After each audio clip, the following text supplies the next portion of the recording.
Santa Clara Planning Commission, Thursday, June 11th, 2020. This morning, or this afternoon, Marv Wilson had our Pledge of Allegiance, but he is not here. Curtis, could I ask you to do that for us and offer a prayer? Yeah, can you hear me okay? You're good. Yep. Are we standing to do the Pledge of Allegiance or? Sure. Yes. Yes, we are. I even have a flag.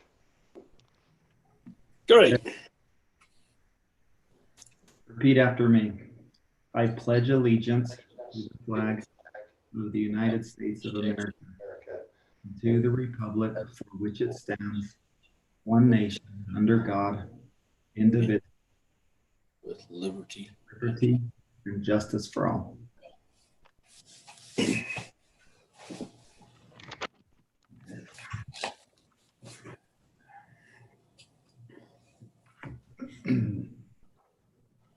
Our dear Heavenly Father, we humbly bow our head before Thee at the beginning of this Planning Commission meeting on this beautiful June afternoon. We're indeed grateful for this community in which we live.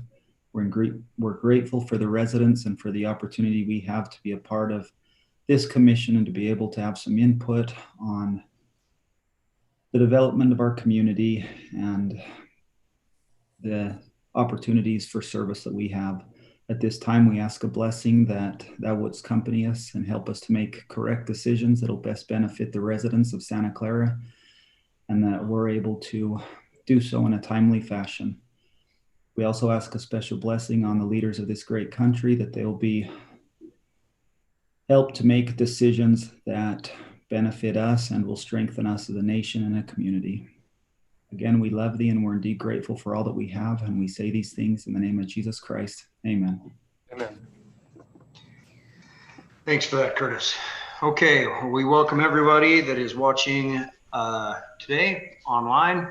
Mind all the commissioners to keep yourself muted until you need to speak, just to keep the noise to a minimum. I think we all know that. Let's first go to general citizen communication. Do we have anything on that, Corey or Selena? We do not have any general communication, just those items that will be addressed in the public hearing. Okay, great. And we'll go right into it. The first one is the public hearing to receive input on the zone change request on the 5 lots from residential R110 to open space. I'll go ahead and start that. Do you want to explain that? Yes. Public hearing on zone change request from R110 to open space zone for 5 lots located on the hillside rim south of Crestview and Desert Dawn Drive. The applicant is Santa Clara City. The general plan shows it as open space. Acreage is 5 single-family lots. The project location is along the hillside south of Crestview and Desert Dawn. The proposed request is to designate the 5 lots for permanent open space. The city purchased the 5 lots through a FEMA grant as part of the Landslide Mitigation Project. One of the conditions of the grant is that the property would be designated as a permanent open space area and not subject to future building development. The area will be maintained by the city as open space similar to the adjacent hillside. Staff recommends approval of the open space zoning for the 5 identified lots. And let me pull those up.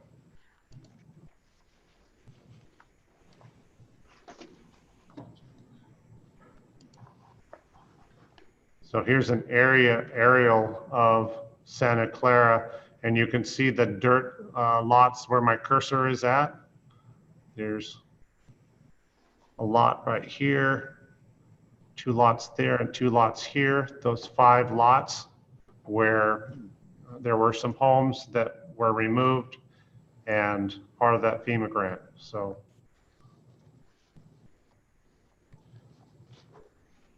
we're ready for our public hearing. This is the property just north of the new park, but right directly below Lyman Hafen and Hans Hafen's old property, correct? So the property is at the top of Cinnamon Circle, 2 parcels. City owned a home up there that was removed. Can you see? I can't. Share your screen, Corey, but no, Mark, it's the actual, in that cul-de-sac, those hills, it was Hans Hafen's old property that the city acquired. So it's that So area. it's designating those 2 lots and the land below it, correct? Yeah. Okay. That was my understanding. I just wanted clarity on that. Now we can see it. Okay, now? Yep. Now we Okay. can see it. These 2 lots, this one down here, this flag lot right here, Mm-hmm. and this parcel right, I believe right here. There's a, To the left. Okay.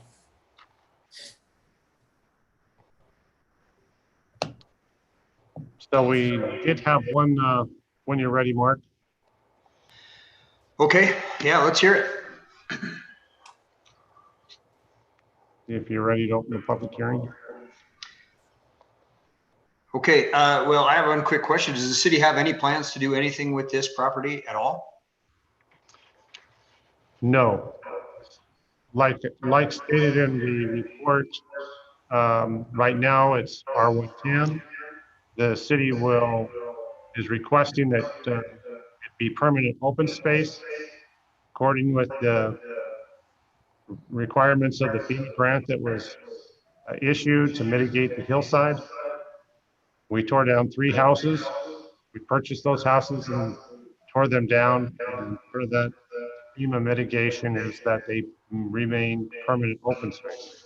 So the city will maintain the weeds just like we do on the rest of the hillside. Okay, Corey, you need to mute your computer. Getting double back feed. Zone change, and it says traffic and then the fill from the 2005. Yeah, that's okay. Then I think I will open this public hearing on this zone change. You've got something to read, Corey? Or is it Selena? public hearing comment. 1 second. It was just a comment. He was a concern. We answered it. After further review, we don't have any public comments submitted on this item. It was actually assisted, the one we thought it was the assisted living. So you have one more on assisted living, item 4.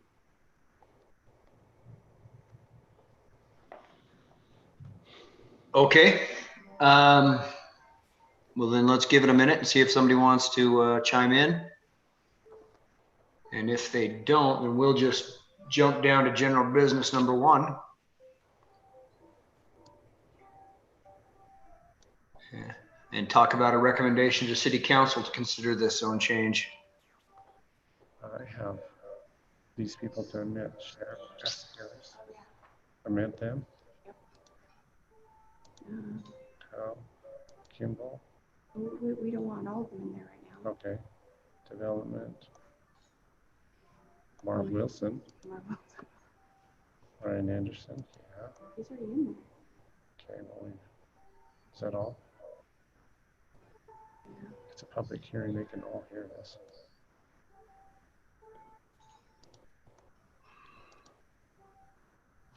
All right, I think that's enough time. Let's bounce down to general business number 1. Does the council have any discussion that they want to make on this recommendation? No, I don't. No, none. All right, then. I think we're ready to make a motion on it. This is Jason. I'll make a motion that we recommend to city council to consider the zone change on those 5 lots in question from residential R110 to open space. Thank you. This is Mark and Hendrickson. I second the motion. All right, I've got a motion from Jason and a second from Mark. All in favor? Aye. Aye. Aye. Aye. Okay, that handles number one. Let's go to the second public hearing on the agenda. It is to receive public input on a request to amend the city general plan and land use map. Corey, do you want to talk about this one for us? We're going to let Bob introduce this one. Okay. Yeah, I will introduce it. Can you hear me okay? Hmm. Okay. Let me read the agenda item then is public hearing to receive public input on a request to amend the city general plan land use map by changing the land use designation from very low density residential to mixed use residential on 5.97 acres and from mixed use residential to Main Street commercial on 1.89 acres. The proposed Main Street commercial parcel is located on the southeast corner of Gates Lane and Santa Clara Drive, and the proposed mixed use residential is located to the east of the proposed commercial parcel, south of Santa Clara Drive and west of Quail Street. The purpose of the requested amendment is to allow for an assisted living facility and related facilities on the 5.97 acres and future commercial development on the 1.89 acre parcel on the corner of Gates Lane and Santa Clara Drive. So Kyle Hafen, Clara Land LLC is the applicant. So a little background is the city's received a general plan amendment and then later a zone change primarily for the numbers 2 and 3 are basically the same property. The zoning request that are next does not include the commercial property. So, but anyway, items 2 and 3 are generally related. So again, we're talking about an amendment to the city land use plan. The corner piece, and Corey, maybe we can pull up the colored site plan that shows the overall area. Is this the share screen again? Yeah, we have one that shows the commercial along with the rest of the project. If you can pull that up, then we'll. Maybe that box. Here. Hey, Corey. Yeah. It's Marv. I was a little late because I was waiting to get on, and I think James is waiting, and maybe Okay, somebody we'll let else. him in here shortly.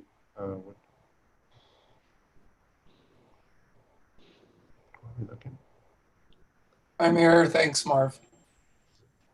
But there may be we may need to check in before we start the public part of this and make sure nobody's hanging out over there. General plan amendment. That's the application. Okay. So Corey, I'll proceed. Maybe you can search for the site plan. That may be under the zoning portion. No, not that one.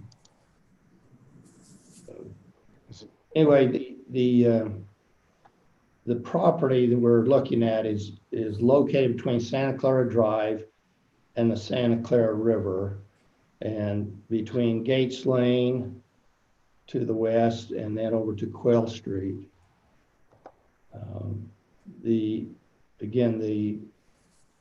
The purpose for the general plan amendment for the 5.97 acres is to accommodate. There you go. Thank you. That's a good slide. The corner piece, you can see up there on the corner of Gates Lane and Santa Clara Drive, and then also has 3 street frontages. Future will be Bonneli Trail is a street that parallels the Santa Clara River. That 1.89 acres, and then the balance of that piece in green and pink and orange and whatever is 5.97. That is the assisted living complex that will talk about here in a minute. Currently, most of this property is zoned residential, agricultural, half-acre lots. And a little bit, there's an R110 right up on the corner of Gates Lane and Santa Clara Drive. A small piece of that proposed commercial is currently R110. So, quickly on the commercial piece, that is proposed as future commercial. The applicants don't have a specific use at this point, so they're not proceeding tonight or, with a zoning request. They're just asking to amend the general plan to show that as future commercial on that corner with those 3 street frontages. Again, Santa Clara Drive on the north side, Gates Lane on the west, and then Bonneli Drive there on the south boundary.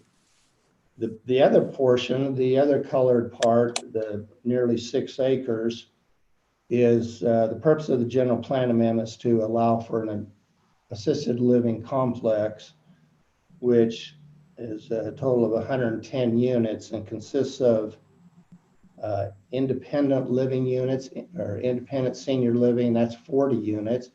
And those are the units in orange. And again, we'll be talking about this from a zoning standpoint here next. But anyway, just for a reference, so that there's a little half-acre nodule to the north. That's also part of the independent senior living.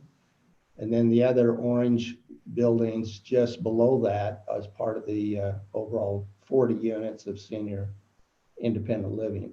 Then moving to the east, the pink area is the commons area, where they have cafeteria and different facilities in that when you get into that. The blue is the assisted living, and there's 50 beds, 50 units of assisted living. And then moving to the east, the tan right there, yellow where the cursor is, would be the memory care. We're talking about 20 units of memory care. So you can see that fronts on Quail, or excuse me, Old Farm Road. No, that is Quail. Quail, that's what I thought it was Quail. Maybe that's misleading. Anyway, Quail. Yeah, Quail, which we recommend at some point would extend through to Santa Clara Drive. But you've got Quail, and then Bonneli. Bonneli will connect on to Chapel Street where the bridge is, then further to the east, just off this photo. There you go. Bonneli will connect to Chapel Street, and then going to the west, Bonneli connects to Gates Lane. So the access is primarily Gates Lane down to Bonneli Trail. So a little bit about traffic. Parking, it would be more of a zoning issue, and we'll talk about that when we talk about the zoning request. But the parking, or the traffic, might say, traffic is, let me just quickly cover that. For traffic consideration, the memory care units, the 20 memory care units in the assisted living, the residents do not drive vehicles. So the only traffic generation related to that is the staff. And there are proposed approximately 30 staff people that will service the assisted living, the memory care, and then what they call the commons area, which is the cafeteria. So anyway, we looked at the applicant provided some traffic and parking figures from their experience managing these facilities. Both the staff and the applicants have kind of relied on what we call the ITE manual, the Institute for Traffic Engineers. They have a trip generation manual that we've relied on for the estimates. But anyway, the memory care, the assisted living, is just the staff that make the trips. And let's see, and I think in their recommendation, the staff, 30 staff members translates to about 80 trips per day, which sounds about right. And then the independent living, there are 40 units of independent living with, I think, as I understand, about approximately 60 beds. Approximately, because then they haven't fine-tuned this number. They've kind of said these were the upper limits, that in reality it would likely be less. But the ITE manual references a trip generation between 1.3, 1.7, I believe. So 1.5 is the average. Or excuse me, that was the parking count. Excuse me, the parking is 1.5 parking spaces per unit for the senior living. The senior housing, the ITE manual suggests about 3.7 trips per day from the senior housing. So all total, let's see, we had approximately 318 trips per day for the entire complex. Is probably an upper end estimate. I think the applicants have probably estimated a little less than that, about 288 trips per day. Anyway, you know, when we think about trips, most of these people will come Santa Clara Drive, down Gates Lane, and then Bonneli Trail, because that's where the bulk of the parking is on the west side. The parking on the east side is just for staff and guests. They have the option of coming the same route or actually coming from Chapel Street and then Chapel Street and up Bonneli Trail. People often talk about the traffic on Santa Clara Drive, but we're going to see a lot more traffic on Santa Clara Drive just because of the nature that serves all of Ivans. And as the Planning Commission knows, there's a lot of area out there to the east that will come down Santa Clara and drive through Santa Clara in the future. What the city will have to do is put traffic signals at appropriate locations. Gates Lane is probably going to be one of those locations that will likely need a traffic signal in the near future. But anyway, I won't go into any more on traffic necessarily, unless you have questions. But again, when we get into the zoning aspect, we'll talk a little more detail about the appearance of the units. They have slides that show the proposed design, and we can talk parking. The first part of this request is to amend the general plan, and then the zoning request would follow up on the general plan. So I don't know if you have any questions for me at this time. I think I've kind of covered what I intended to on the general plan portion. I don't know.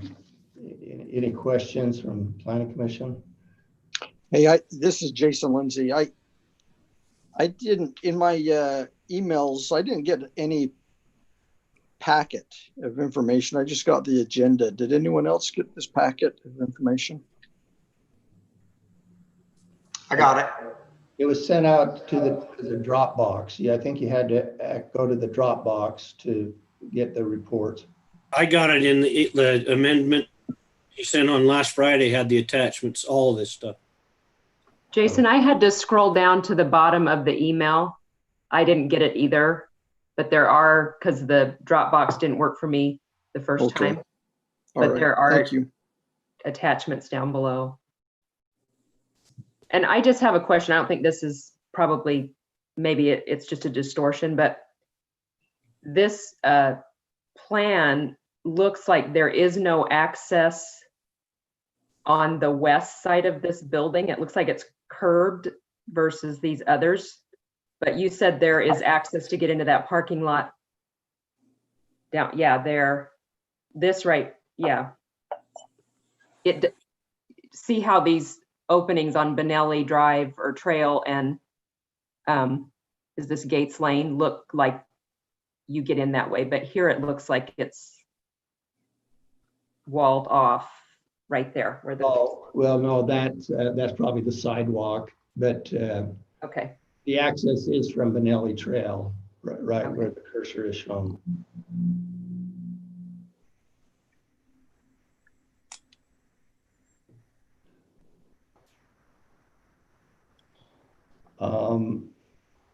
And Mr. Chairman, if there's no questions for me, I think it'd probably be appropriate to invite the applicants to comment on their general plan request. Okay. Corey, do we have comments on this? Yes, we did. Let's go ahead and read those then.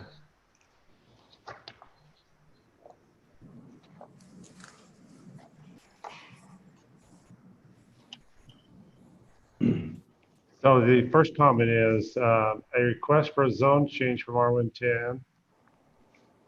Let's see here. So that's the wrong. There you go. Okay.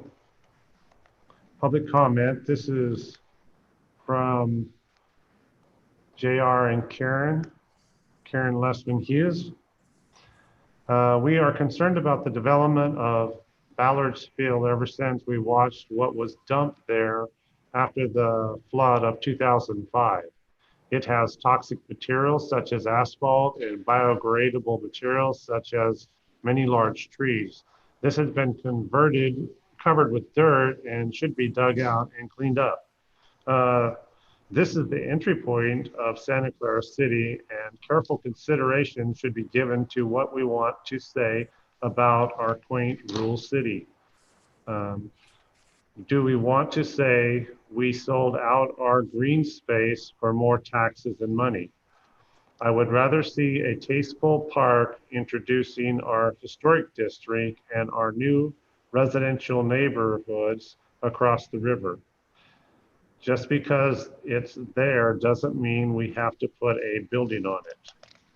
That was the full comment. Okay. The next comment is from Farron Levitt. 1394 Quail Street, Santa Clara. First off, I wish these comments for both zone change proposals for the area from South Quail Street west to Gates Lane. Your form does not allow 2 check marks. I have only one request, and that is that this proposed zone change is delayed until such a time as the virtual type meeting can be conducted in the public meeting so that we can see the proposal for the said land and we can ask questions directly to the applicant. It is unfair that you push this large change through when we cannot get a group of people together to consider the zone change. This is a huge thing for this area, and everyone is pretty much in lockdown due to coronavirus. The short delay now will be much shorter than the protests and appeals that are sure to come. Several people have said that they do not have the availability to do this online and want a chance to review maps and see total proposals. At present, I have to oppose the zone change based on the limited information available. The public is entitled to a fair review of the proposed zone change, and it cannot be done under these circumstances.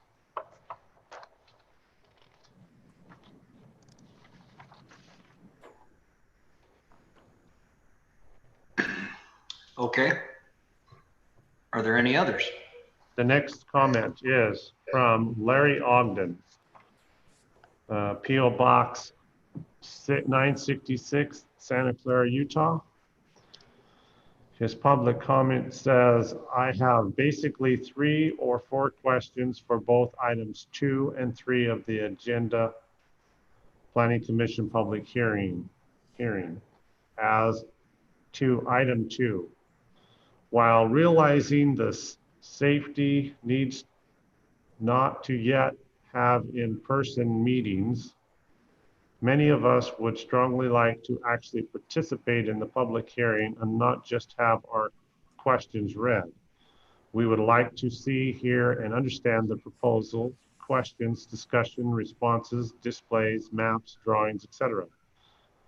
Possibly that is available on your Zoom call for residents and attendees.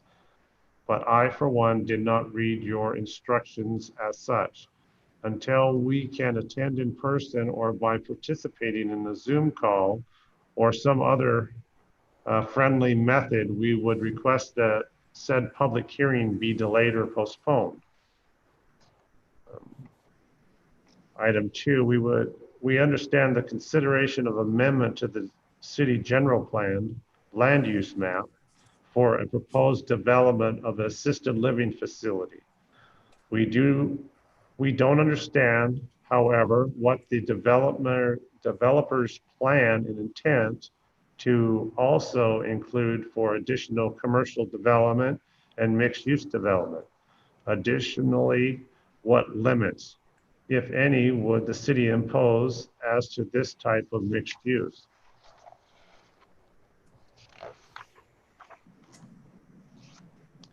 This mixed use commercial development on this project, please explain.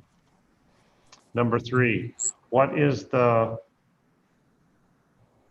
probable traffic impact to an already overcrowded 2-lane Santa Clara Boulevard through historic Santa Clara from the proposed assisted living facility with additional mixed use development and additional commercial development? Possibly this is a question better suited for item 3 of the public hearing. It doesn't make sense to those of us that reside in historic Santa Clara and adjoining enclaves who are required to use Santa Clara Boulevard multiple times a day. Number 4, assisted living facility can be noble and honorable additions to the community when properly located and managed. However, the subject area of Bonneli Trail certainly could be very problematic. By definition, the residents of assisted living facilities are generally vulnerable and often fragile individuals. Even with a protective work recently accomplished on the Santa Clara River, it is unlikely that the city would guarantee that a flood would never again occur in the area, as it has more than once before. If such an emergency unfortunately did occur, safety and timely removal of such vulnerable occupants and residents could be exceedingly dangerous and additionally emotional traumatic to them. Again, this comment may be better suited for the item 3 of the public hearing. Item number 5. Until the above and other submitted questions and comments are satisfactorily responded to in the various committees, we strongly request that no action be taken at this time, or in an alternative that the city general plan land use map not be recommended or submitted for amendment. Larry Ogden.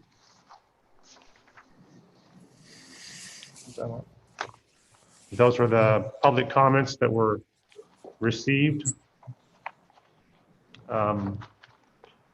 Just to address some of the comments about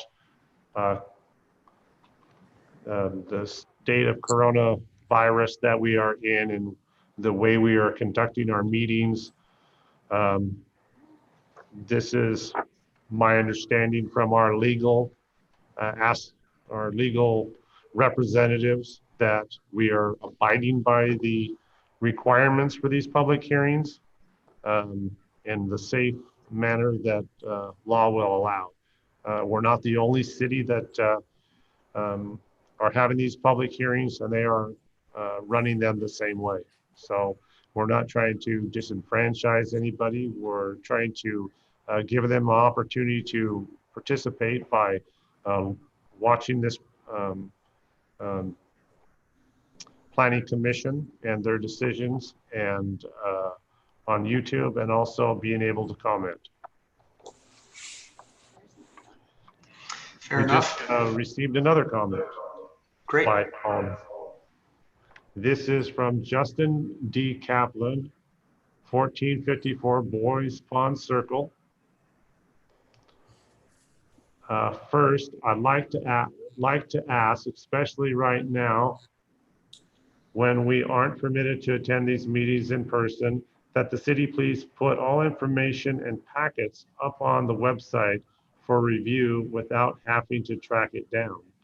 I addressed the proposed assisted living changes and Main Street commercial changes separately as follows. I live in the Hills subdivision across the river and around the corner from this proposal. I don't have a problem with the proposed change to allow for an assisted living center. I actually think it's a pretty good idea. It does seem rather large with 120 units, especially if primarily an exclusive access is from Gates Lane as proposed. Gates Lane is the only access across the river actually used by residents of the hills and all future developments in the South Hills. It is also used all the time by bikers and shooters. Adding 120 units to this single access point is going to be a real problem. Why would there not be access by Colton Cove or Quail Street to help diffuse the entrance into this facility away from one single access point that is also the one single access point to everything south of the river on the west end of town? I think this needs to be addressed and changed, or else this will become a real problem for Gates Lane. I'd also say that I think the residents of the homes along Santa Clara Drive, Colton Cove, Quail Street should really be heard and their voices respected whenever their opinions. I would imagine that said whenever given their opinions. On the other hand, a blanket change on the general plan to Main Street commercial for the corner of Gates Lane and Santa Clara Drive for future commercial development is a bad idea, and I completely oppose the change at this time. If a business commercial development is thought of the proposed in the future, consider the general plan and zone change request at that time, because this corner is and will become so busy that a funnel, the wrong type of commercial development, if commercial develop is even appropriate there, would cause all sorts of problems. Please deny the request at this time.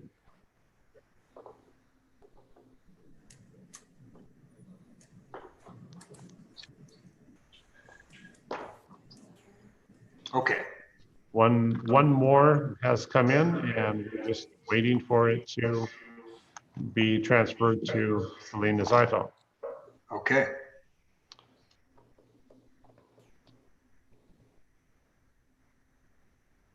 Corey, while we're waiting for that, I'm just gonna make a comment to that last comment, because the access is not just from Gates Lane. The proposal is that Bonneli Trail will connect to Quail Street and also to Chapel Street. Chapel Street is where the new bridge is being built. Chapel Street goes over to the South Hills and also connects to Santa Clara Drive. So there will be some multiple options developed for the access. That's what I was going to say, Bob. Corey, do we have an update on when that bridge will be finished? The bridge is finished. They are proposing to probably have a grand opening in September, some kind of celebration of the bridge, but the bridge is open and complete. I think last week they were doing their final check off minor items. Okay. But, you can go down Chapel and end over Gates Lane, go through by the Sycamores. Perfect. And like Bob said, part of this development is to make sure that Bonneli goes all the way through on the north side of the river to to Gates Lane. Great. Can't make that.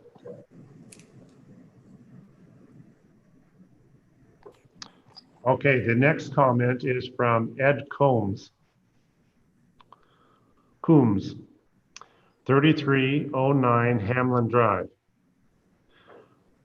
I'm against the zone change for the assisted living facility. Single-family homes are of more value to the historic district. I see this as a conflict of interest due to Mr. Hafen's relationship with the city council. If he wants to build such a facility, then he should sell his parcel and buy some property out of the Valley Historic District. Thank you, Ed Combs.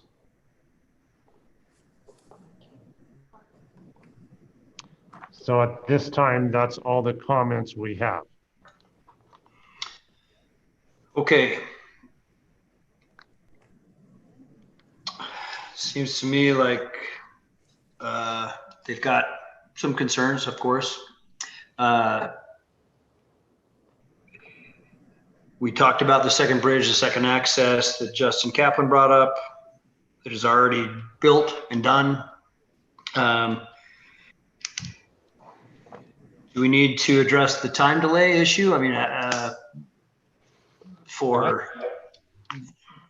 yes. I think it would be good to have the applicants maybe say a few things, and maybe even address the time delay. I know they intended to meet with the neighbors, and pandemic then I guess thwarted some of their plans. But let's hear maybe a little bit from the applicants and about sure table and whatever. That sounds great. Do you guys have anything to add? Kyle, you want to comment here? You're on mute, Kyle. There we go. Anthony, why don't you take a stab? This is Kyle Hafen. Take a stab at just some of your history, your past, some of the other assisted living facilities that you've been involved in, and we can go from there. Absolutely. My name is Anthony Jeffers. I'm part of the development team. I do have a lot of experience. I've been doing this for 30 years. I've done a lot of facilities. My dad was recently in a facility. He just recently passed away as part of the assisted living component. So I have personal knowledge with that. My wife's also a hospice nurse. So our family deals with dealing with assisted living and families that have parents that live in these facilities. One thing regarding the landscape and the open space comment that was raised, we are very mindful of the community. We have spent a great deal of time traveling through the community. I personally have made about 8 to 10 trips and have driven through Santa Clara. I've been to Ivins. We've studied the architecture. We've studied just the culture and the nature of the environment. We want this to be a strength and a complement to the community and to all the families in the community. We purposefully made sure that we had plenty of open space. One thing I didn't see as the site plan was shown was we also provided some renderings. And this was specifically to be sensitive to those who are south of the river with those new custom homes, to make sure that this was not a long block building. We specifically and purposely broke these buildings up as far as their elevations and their roof lines, also to make sure that we did not obstruct the view of the canyon to the north. So we are very mindful of that as far as the open space, the architectural look and feel of it, the breakup of the elevation. And again, we're trying to make this as a strength to the community to be able to provide senior living for our parents. And have them be in the community, because we know of the multi-generations that are there. I'm a 4th generation native of Arizona, so I understand the importance of that and having family close, because family lives here and plays here and works here, and we want that to be close. And so we focused on being very mindful and sensitive to that as we've approached this design. Same thing with traffic. As we've looked at the traffic and the accessibility on the site as well as traffic around it. A comment on that real quick. I think Bob did a great job going through those numbers and those traffic calcs that we did. when you look at the different uses with ours memory care patients don't leave. They don't drive anywhere. Most of the assisted living patients don't go anywhere. The last year of my dad's life when he was in assisted living, never left the facility for a full year. So as we look at those residents and the actual trip counts, they're going to be a lot lower, I think, than what most residents may think or perceive. So we've been very mindful of the overall traffic flow around the site. That's why we proposed on our site plan and looking at those site improvements along Quail, the site improvements along Bonneli, and connection to Gates Lane.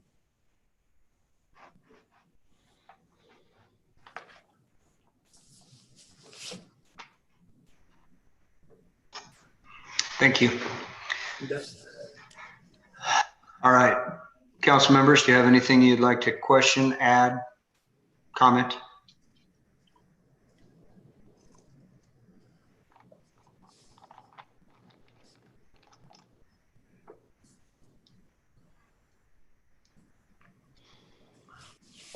I just have a question. Go ahead, Marv.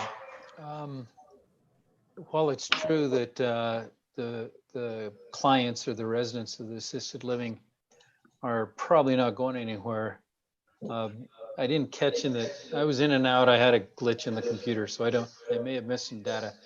On the trip counts, does it include those visitors? Because as Mr. Jeffers mentioned, that's the advantage of having them close, is that the family can visit. Yeah, great question, Marv.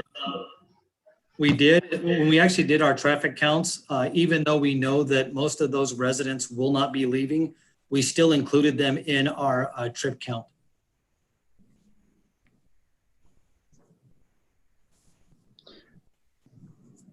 In the last year of your dad's life, how often did you visit him? Well, for the last 6 months, we visited him probably every other day. He was under actual specific care. So we visited, I talked to him every day on the phone, but we actually visited him every other day. That was the last 6 months of his life.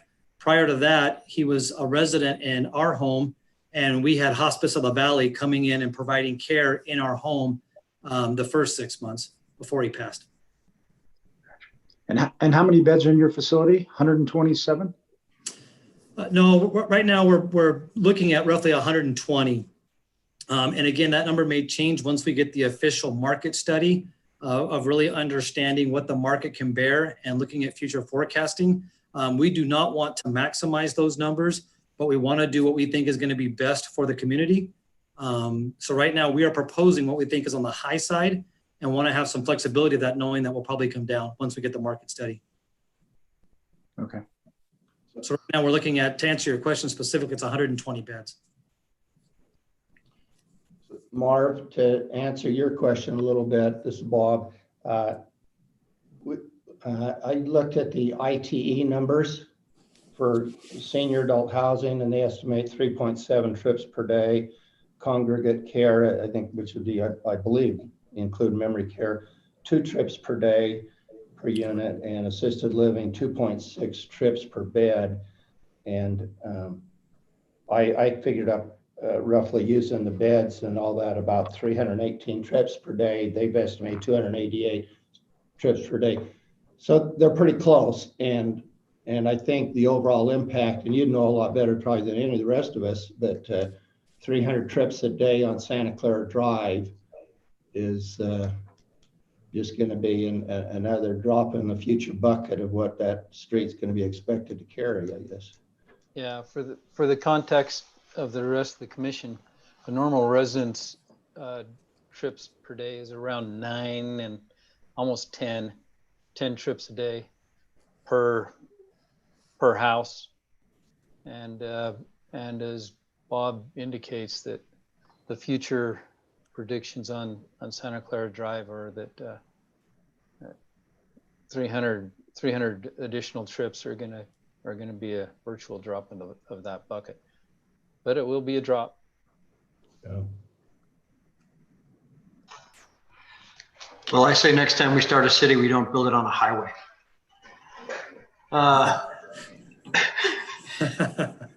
Sorry, sometimes I can't help myself. Okay. So I have a couple questions. Go ahead, So, Jason. This is Jason Lindsay, Commissioner. So I know the flood zone or floodplain has changed. So from the public hearing comments, there's two issues that we probably should address. One is the format of the Zoom meeting doesn't accommodate with the technology or the lack of technology ability for some of the residents that are impacted. What is the problem with delaying the public meeting for a month or until the format can change? And then the second question would be this area, I've seen water, this whole area underwater before, probably twice. What has changed in the engineering to safeguard that site from flooding? Were you in the city council when they did that, or the planning commission the last time it flooded? Or was that just before your time? I may have been. It was 10 years ago, so okay. Could be. I'll take a stab at that just because I watched it and I know the guys that worked on that project. So what they did was armor those banks quite a bit with the basalt that they pulled out of up near Entrada. And one of the biggest problems the last time around was all those trees that were down in there that would get jammed together and would direct the flow. Okay. And so when they cleared out or a bunch of those dead trees and everything and got rid of a lot of that vegetation and cleared that way for a river to run smoothly, made a big difference, as well as the armoring that they did on the sides of that property. Is that about right, Corey? Yes. Not only that, part of the Roan subdivision, they went back through and took out a lot of sediment. The NRC that was done along the river was reestablished or put back the way it should have been, and they cleared the floodway to provide for more flow up north of the bridge and south of the bridge.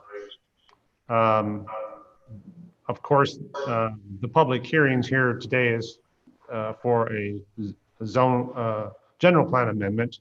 And of course, those flood issues or floodplain development issues will have to happen with this project. We'll have to have a flood study done prior to any kind of development on this site.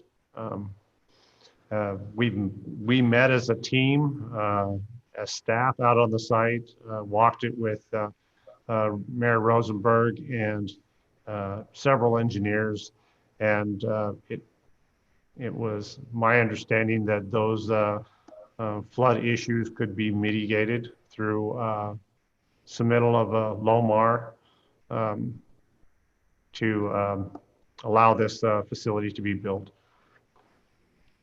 Yeah, in fact, Corey, I was going to add, I think when they talked on that field trip, they talked about raising Bonneli Trail, the future street that parallels the river.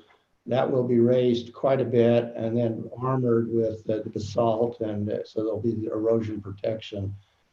And maybe the applicants, I don't know if Anthony Jeffers, if you've been dealing with your engineer on that issue about riprapping. Absolutely. Commissioner, I think it's a great question. Glad you brought it up. Yes, part of the intent of our development and the design is Bonneli Trail will actually be raised about 6 or 7 feet from its current elevation. Additional boulders will be placed in there, which is what you have right now currently along the riverbed and the banks. So that detail will be carried up that elevation. So actually the embankment will be increased by an additional 7 feet. So the water would have to rise that entire height all the way across the volume of the entire river in order to actually break that plane to get onto the street. And then the actual building pad will be built up above that as well. So it's a lot higher than what we currently see. On the west end of that property, as it does relate to the floodplain that we have talked and discussed and agreed upon, is looking at going in and changing that floodplain and developing the site such to make that flood higher and move it further to the north because of those site improvements.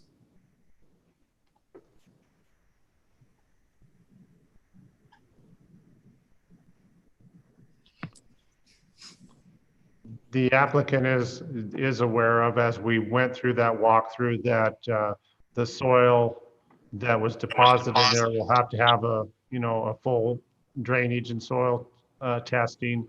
It would probably be similar to the Roan subdivision where they used a lot of fill, undocumented fill. He's aware that it has undocumented fill, and that'll be part of the construction project recommendations also.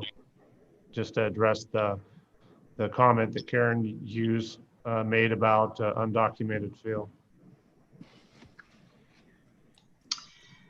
In regards to the question about not being able to come to a public meeting in a meeting forum that's not online, has there been any talk in the city, Corey, about when that would possibly happen? Is it a month away? Is it 60 days? Or is it 90 days? Any idea? Well, we're following the direction of the state governor. We're still in yellow. We're not in green yet. And we're also following the direction of council. This meeting they discussed at the 1st of June, whether we could have a quasi or partial Zoom, partial open public meeting, but our facility right now, me and Selena are in here, Bob is in another room. Our digital components in this room would not allow us to have a open public hearing. So my understanding is we're meeting the requirements, and as soon as we're able to get the go-ahead from the governor and city council, we will go back to a regular public meeting. Okay, so in the meantime, we have to deal with what we have, which is this. And I don't have a timeline on when that'll open up. Exactly. And I don't think I'm alone in this, but I may be. Allowing business to just sit and dangle because we don't have the ability to meet together is tough for me to swallow. There's enough people out of work. We don't need to put more people out of work. We need to put people back to work. Hopefully, well, maybe somebody has another opinion on that.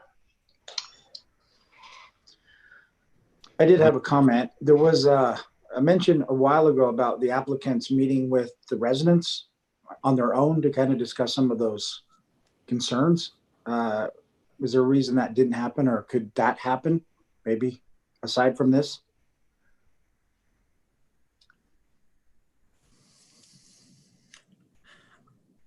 This is Kyle.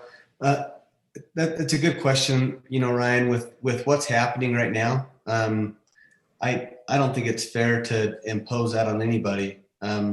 It's something that we've done in the past as we've tried to develop, that area and across the creek there.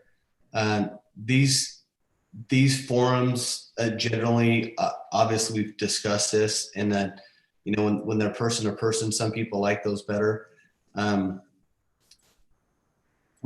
It just made it really difficult. I mean, the situation that we're living in right now made it extremely difficult to do that.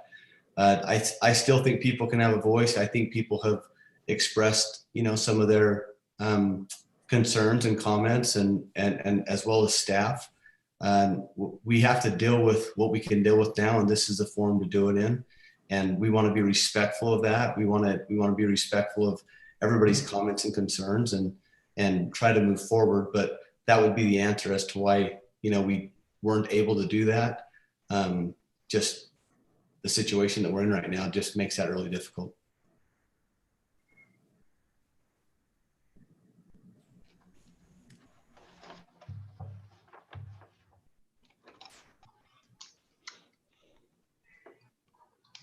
Okay. Anyone else have anything to add?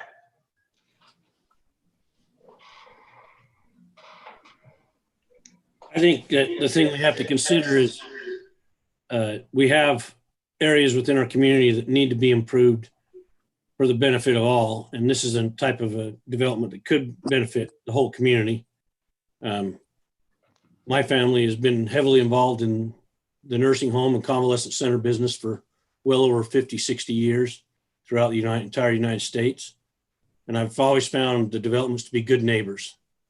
So I know it's difficult to understand what could be based on the criteria, but 120 beds is not that large a number, in my opinion, for the space that's allotted. And I just truly believe that these types of developments are good neighbors. That's been my career experience in my 30-some years in the business of furnishing these types of facilities and equipping them, and also with watching my uncles and their developments throughout the United States. So that's my 2 cents. I think it'd be a good neighbor to the community. Thanks, Mark. Just to answer some of the questions on public notice, it is on our web.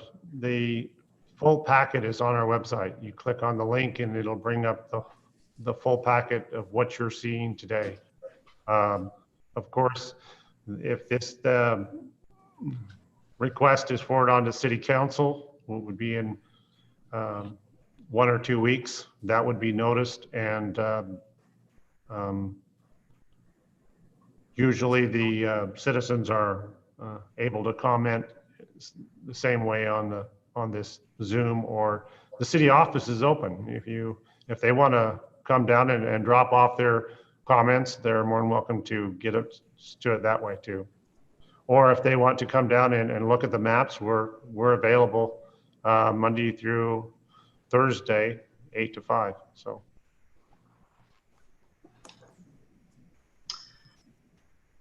Okay. So, Mark, can I ask one more question?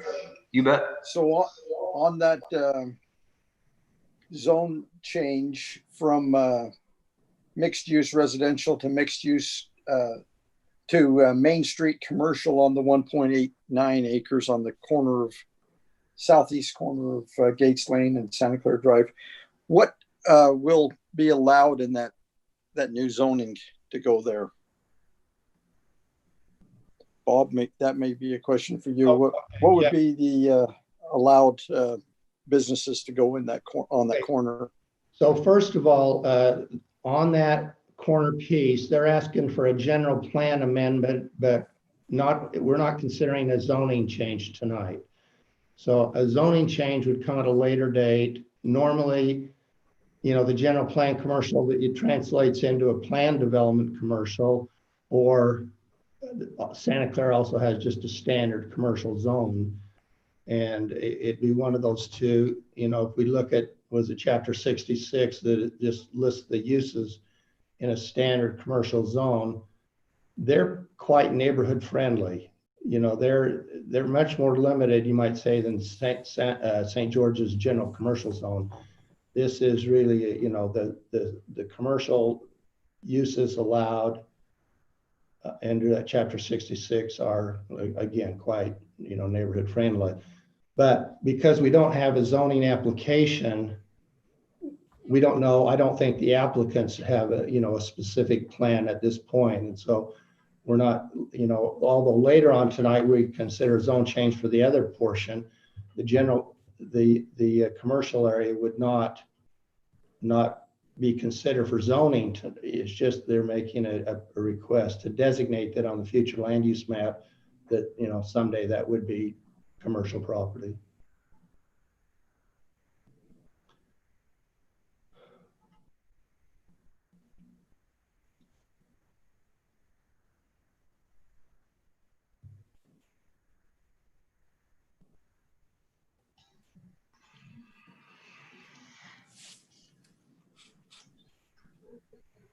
Okay, Bob. So as I understand it, and what I just heard from you is our number 2 on the agenda is to amend the general plan and not consider a zone change. But number 3 is a zone change for just the area that is not the commercial zone.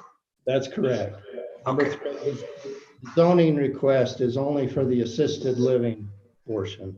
Okay. All right.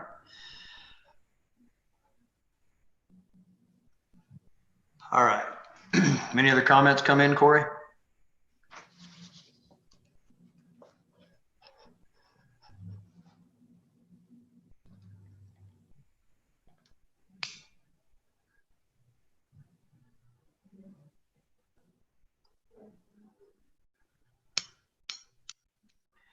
Corey, your mic is muted, it appears.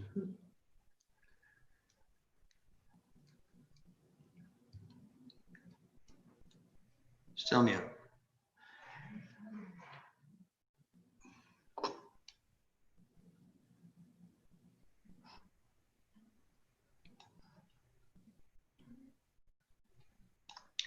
All right. Can you hear me now? Yes. We have no further comments from the public. Okay. Well, at this time, I'm going to close the public hearing on this, and we're going to move to general business. Item number 2, on a recommendation to City Council on the request for this general plan that we've been discussing. Commissioners, where are you at on this?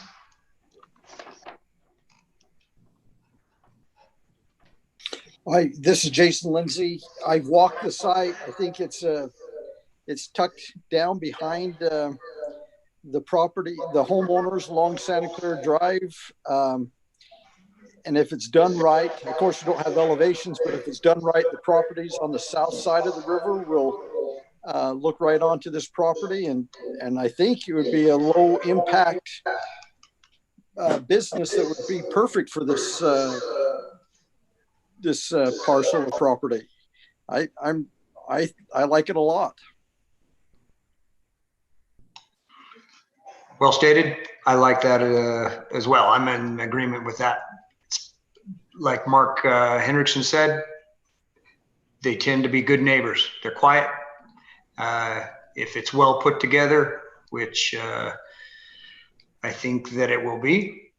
Nowadays, when it's a competition, right? If you're providing a service for somebody's parents, they try to make it pretty nice. I've been really quite impressed with the things that they put together on some of these assisted living centers. You know, I've got a grandpa that's been in there or was in there for a while, and quite impressive the things that they do.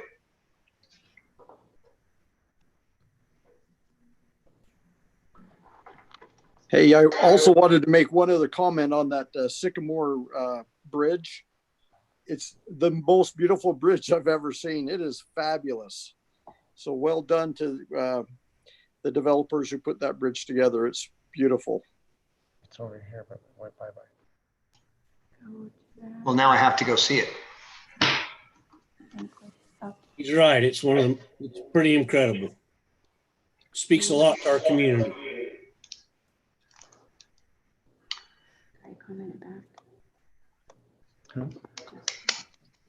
Shelley, I'm interested to hear from you.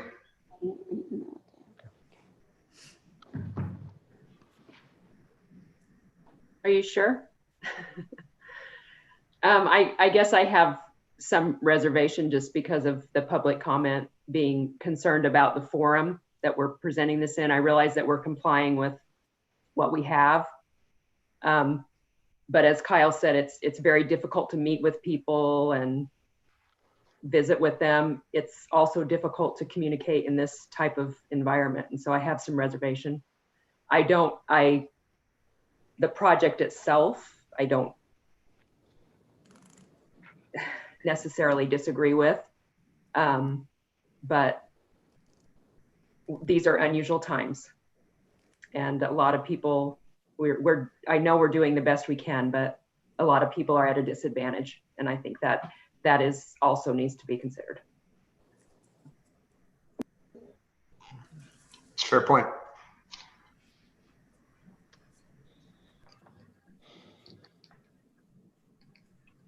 James, you've been quiet tonight. Are you still on here? James left. He had a funeral he had to attend.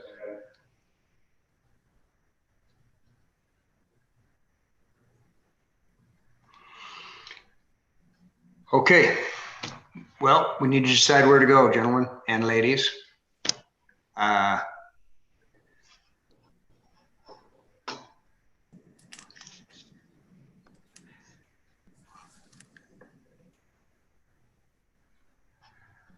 That's where one of you are supposed to jump in and tell me something.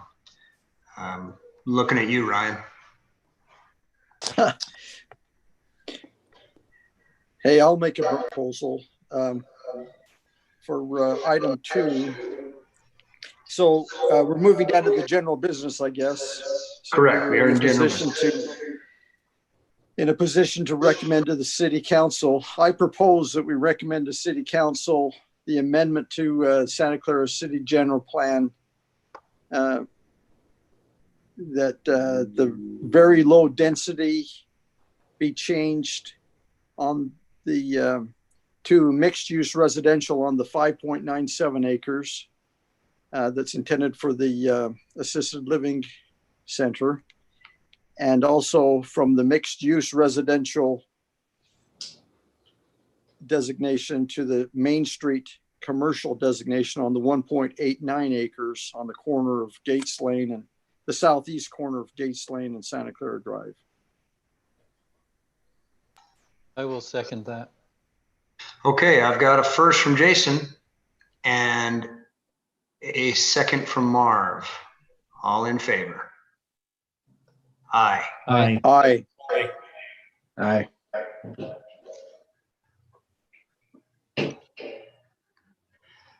Well, then that recommendation passes. Let's go back to item number 3 on the public hearing, which is input to consider the zone change from the residential agricultural on the 5.97 acres for the assisted living facility. It's what we've been talking about the whole time. Just this leaves out the commercial corner. Yes, I'll make a few comments and then we'll let the applicant maybe give us a little more detail. So on the zone change, again, we're talking only the assisted living complex on the 5.97 acres. We've talked a little bit about it, but now we actually will look at the elevation drawings that the applicant has provided. He's got elevation drawings for all the units. Earlier today, the Heritage Commission met, and if you remember the site plan, and maybe Corey, you can pull up the site plan and we'll kind of look at that again, but there's a little half-acre parcel on the north side or the north component of this assisted living project. That half-acre is actually within the historic district. So the Heritage Commission met earlier today at 4 o'clock. They listened to the proposal, knowing that it's part of the assisted living project, looked at the proposed building elevations, and we can perhaps call those up as well. The Heritage Commission then did vote to recommend approval to the Planning Commission that they felt that the units were designed appropriately, that they were compatible with the historic district. And so anyway, that recommendation applied to that little half-acre parcel that's on the north. And maybe, Corey, if we pull up the colored site plan. So can I ask a question about those units? Those are the independent living units. It appears they have garages. Yeah. It appears to me that there's 9 of them there. Is that, that the piece you're talking about? 10 on that piece. 10, sorry. I need to learn to count with all 5 fingers on each hand. So this was the elevation drawings provided by the applicant, indicating that this is, not precisely the final architectural drawing, but a concept of what they're going to try and achieve. I'll let the applicants go into that. But so on the zone change, here's what we're going to look at. Again, it's the 110 units, 40 independent living, 50 assisted living, 20 memory care. We talked a little bit about traffic, but we can also now go into the parking. The applicants do meet the parking requirements, and our ordinance, when we talk about memory care and assisted living, it falls under our general category under our parking chapter of a nursing home. The nursing home says 4 spaces plus 1 per 3 beds. They actually exceed that amount, based on their experience, they've recommended. So anyway, they do meet the parking. And then in terms of the independent living, the senior living, our ordinance doesn't have a category for that, but the applicants have proposed 1.5 spaces per unit. We think that should be very adequate, maybe excess. I mean, it should cover the independent living needs at 1.5 parking spaces per unit. So their parking, they've indicated they provide, 95 spaces on site, feeling that the reasonable needs probably 80, but they're providing 95 parking spaces. Let's see.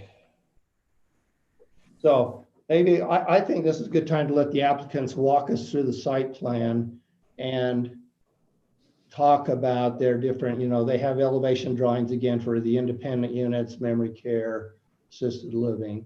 The one comment before I just finish, I was in our city general plan under the housing options and affordable housing.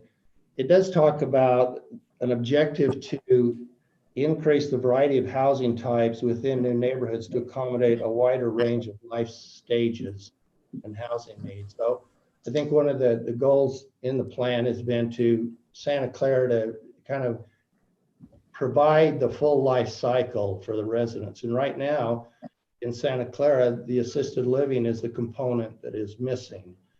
So if you're aging in Santa Clara right now, at some point you'd have to go into St. George or someplace else for that assisted living care. So anyway, I don't know if you have questions for me. Otherwise, I think we'll let the applicants walk us through their site plan and show their elevation drawings.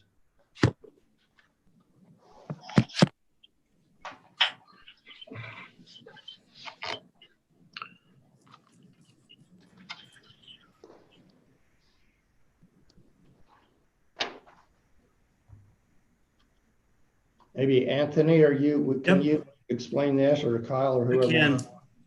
I can. Corey, if you can go to the site plan for me for a minute.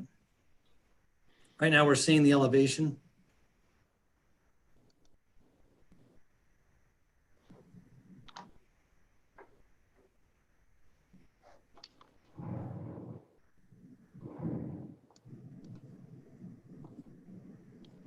Perfect. And then what I'd like to do, Corey, is I'll walk through the site plan from east to west, and then we'll allow for some questions. And then if we can go to the rendering, I think it will help everybody who's looking at this to be able to make the connectivity to these spaces and what they look like and what they feel like. So as we start on the east property line on Quail, you'll see the yellow footprint there of that building. That is a 20-unit memory care facility. You will notice a green box in the middle of that C, and that will be gated and secured open courtyard grass area for those patients to be able to go outside and sit outside and have fresh air and be able to hear families walking in the neighborhood and to be able to hear all the things that are going on in the community, so that they will have their own private secured space. If you notice the darker green triangle, again, all the green space is all open space. We specifically paid attention to the site as it was to traffic, making sure that there was no building and nothing that would obstruct any views or lines of sight as you're coming southbound on Quail to make that right-hand turn onto Bonneli, and vice versa. If you're coming eastbound on Bonneli and making a left-hand turn onto Quail, we wanted to ensure that we kept that very open for lines of sight, but also just for that open space feeling. You'll notice that there's also open space from the memory care, which is the yellow building, which is a single-story building. We then move further to the west and transition to the assisted living. The assisted living is a 2-story. And you'll notice that it also has that darker green space in the middle in that courtyard area to allow for residents to go outside, to have fresh air, to hear the birds sing, to hear the activity, what's going on in the neighborhood. There is a fence line along that as well, a security fence that goes along there. We've also got the proper setbacks as far as the building's location. You'll notice that on the north side, we've got parking spaces so that when family come to visit, as one of the commissioners had asked earlier, how often I visited my dad, the last year of his life, that when family and visitors come, they can actually pull on the north side and come in and park right up against the building. You'll notice on the memory care side, we have provided a little alcove there as far as a drop off that you can actually pull in and actually drop off right there into that entryway or into the foyer of the memory care. There's also a few parking spaces there specifically for memory care. Then as we travel further to the west, the pink building, this is a single story. And what this is that you basically have a corridor or a hallway that connects the blue building to the dining hall, the kitchen, administrative staff area, back of house areas and things of that nature are in that pink building. And that pink building is a single story building. And again, as you think of this or visualize it from an elevation standpoint, we're going from single story up to 2-story, back down to single story, and then up to 2-story as we go to the orange buildings. That is all the common space areas where really the staff that operate the facility, that's where their offices would be at, storage, things of that nature is all located in the pink area. This would also be the area for if a larger group or family came to visit a family member and they wanted to have a larger gathering than what a typical room would accommodate, then they could meet in this common space. As we go further to the west, we now have those 2 orange buildings, and there is an elevator commons right here on the far west end of the pink building where we have an elevator core that takes us upstairs so that these 2 buildings can have 2-story. You'll notice that we also provided a courtyard area so that everyone has a window to look out from and look out into green space and open space and landscaped areas. That green space there for the independent living also does have a gate. It is secured to where they can come in and access that from. Again, these particular patients are more active as independent patients, and they may choose to actually leave the premise, and therefore we have a gated area for them. If they want to sit outside, they can and enjoy a book or have family come and visit, be out in open space, but then there's a secured gate there then to allow them to go out in the parking lot, access their vehicle, and then leave the property. Additionally, you'll see that we did provide plenty of parking and specifically put that drive aisle on the west side of the property for zone to the commercial space, but more importantly, creating an immediate access to that half-acre nodule that we talked about earlier. Exactly, so that when staff and when visitors are coming, they can come right off of Bonneli immediately into the property, stay on that property, go back and visit, and then they can also leave without disturbing the rest of the property. So again, if you'll notice, we specifically looked at open space, landscaping, and then breaking up the elevations of these buildings, making sure that we're also providing plenty of retention on site. The other thing too is being very mindful of the residents to the north, the residents to the south of the river there, and also the residents to the east. We've got beautiful homes that surround this property, and we want this to look and feel like a home, because it is. It's mom and dad's home. Sorry. When you come to visit, you're coming to visit mom and dad at home. And I know sometimes these assisted living facilities can look and feel commercialized. We do not want that. This is their home, and we want it to look and feel like a home. And so our intent and our design is to make it look and feel like mom and dad's home. We did provide an elevation for the independent living in that back little nodule there, that little half-acre piece, which would be for a little cluster of more active independent folks that would actually be very conducive to be in that kind of space versus in the overall building with the rest of the patients and staff. So with that, I'll pause for a second before we go to the elevations. Does anybody have any questions or comments regarding the site and the logistics and the facility itself?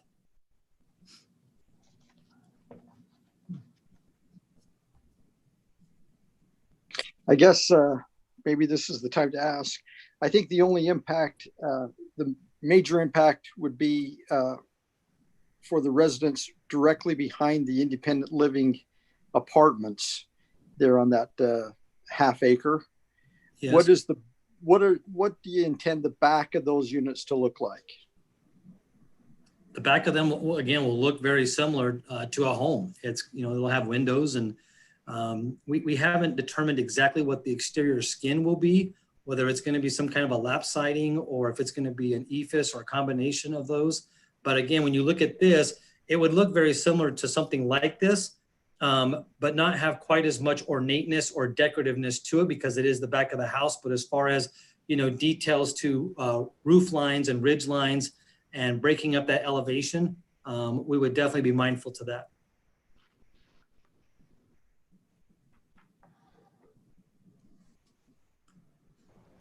Okay.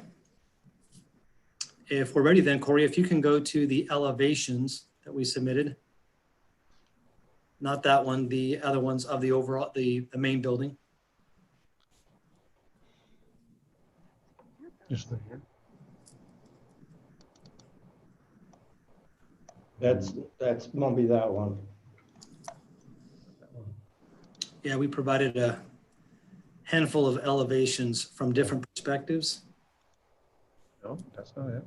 I go to Anthony. Do you have it on your screen? You could probably share it. I don't have it pulled up. I can find it real quick. Okay, so it goes general plans. I know it was after the site plans. When we submitted our package, it was the renderings that were after the site plan. So if you kept scrolling down, yes, packet. So that, again, there's the landscape plan that just shows the landscape intent of open space and well-landscaped areas. There was a comment that was made about, does it have a feel of a park or a park environment? And the answer is yes, we're trying to accommodate that with the open space. Was there not the renderings on the end of that? There was not, Anthony. Okay. Well, I know I've seen those, so that we should be able to find those someplace.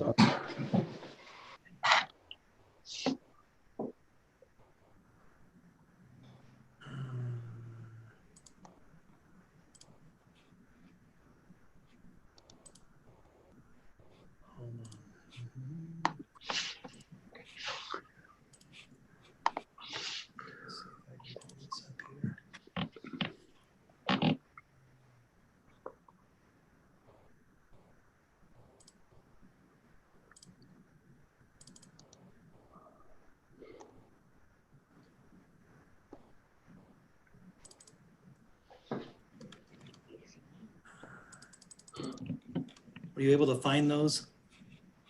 I'm not finding them yet. Still okay, I'm looking as well. Once I find it, I'll pull it up. To before you do.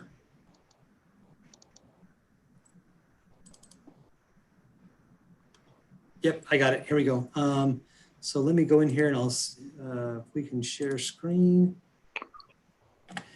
Can you allow me to use the screen?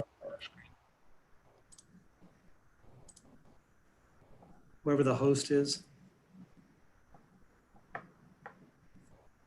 I think Corey's working on that.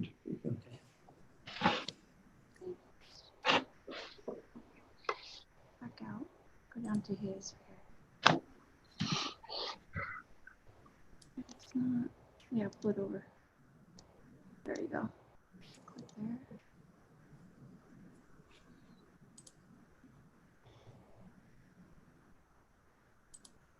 Oh, you should make him a co-host right there.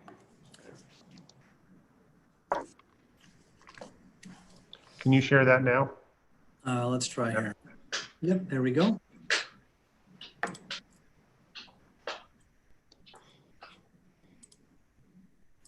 Okay, can everybody see that? Very good, yes. I think we should see the elevations. So I'm going to start with the elevation in the upper right-hand corner.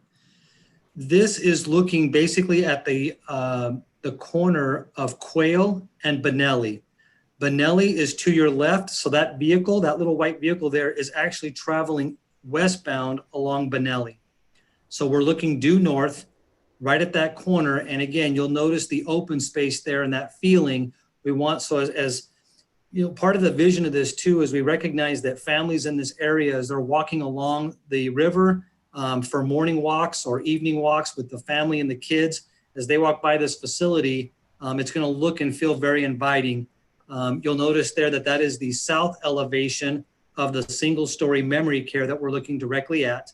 And then as you move to the left a little bit, you'll then see the two-story assisted living, and that is the east elevation or the east edge of that building, up along the sidewalk there and along the street.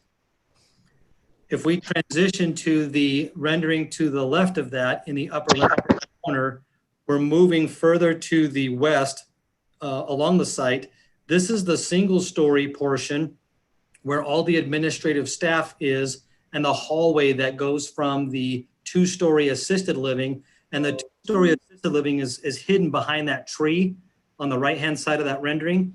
But now we're dropping down to single-story, and this is the administrative corridor that leads to the entry, that porte-cochere there. So we've got some parking in front of the building.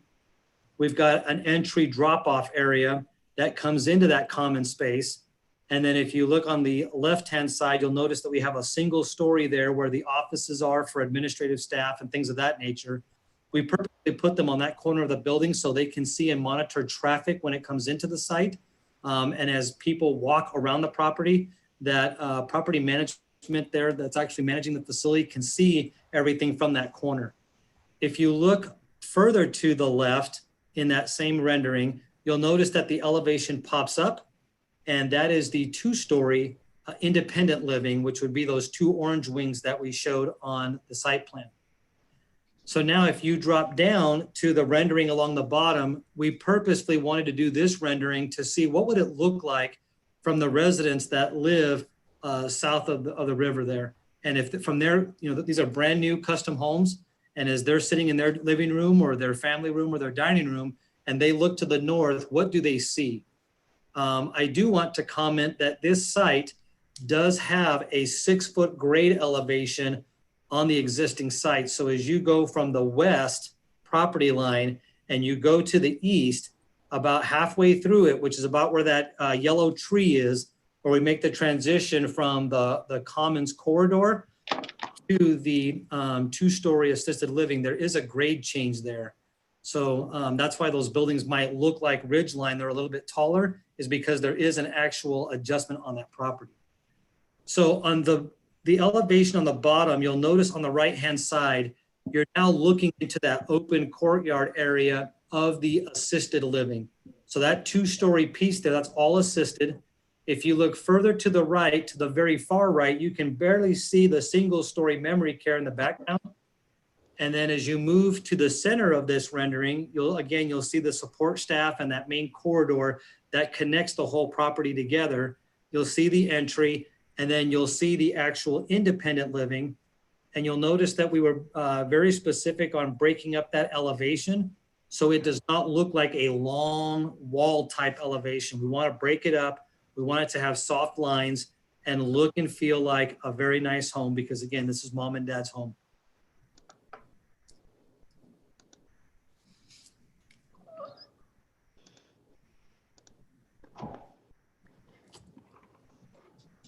Okay, any comments, questions on that?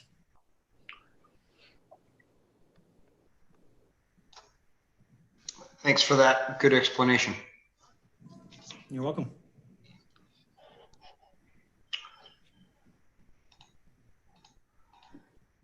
I'll leave it there just for a minute if we need to. All right, Corey, was there any other comments from the public on this? Yes, we have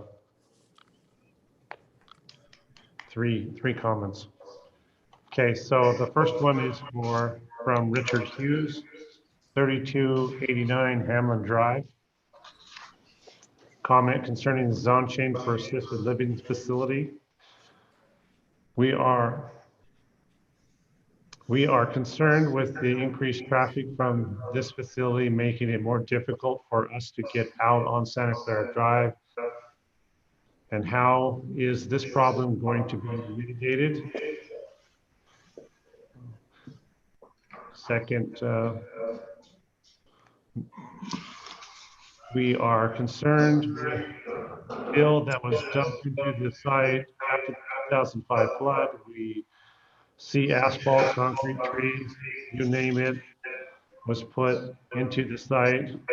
We are assuming that the area will have to be dug out and dirt brought in to fix the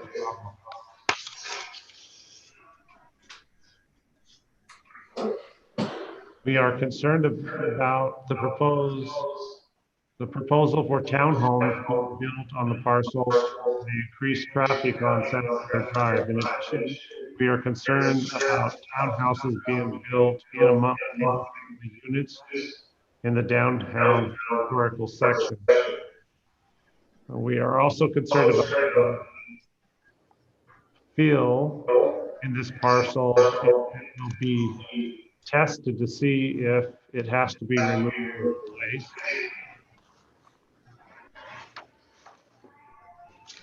And those were the comments. Let's see, we have a comment from Karen Lessman Hughes, 3289 Hamlin Drive. We have examined and submitted drawings for this project and have some concerns.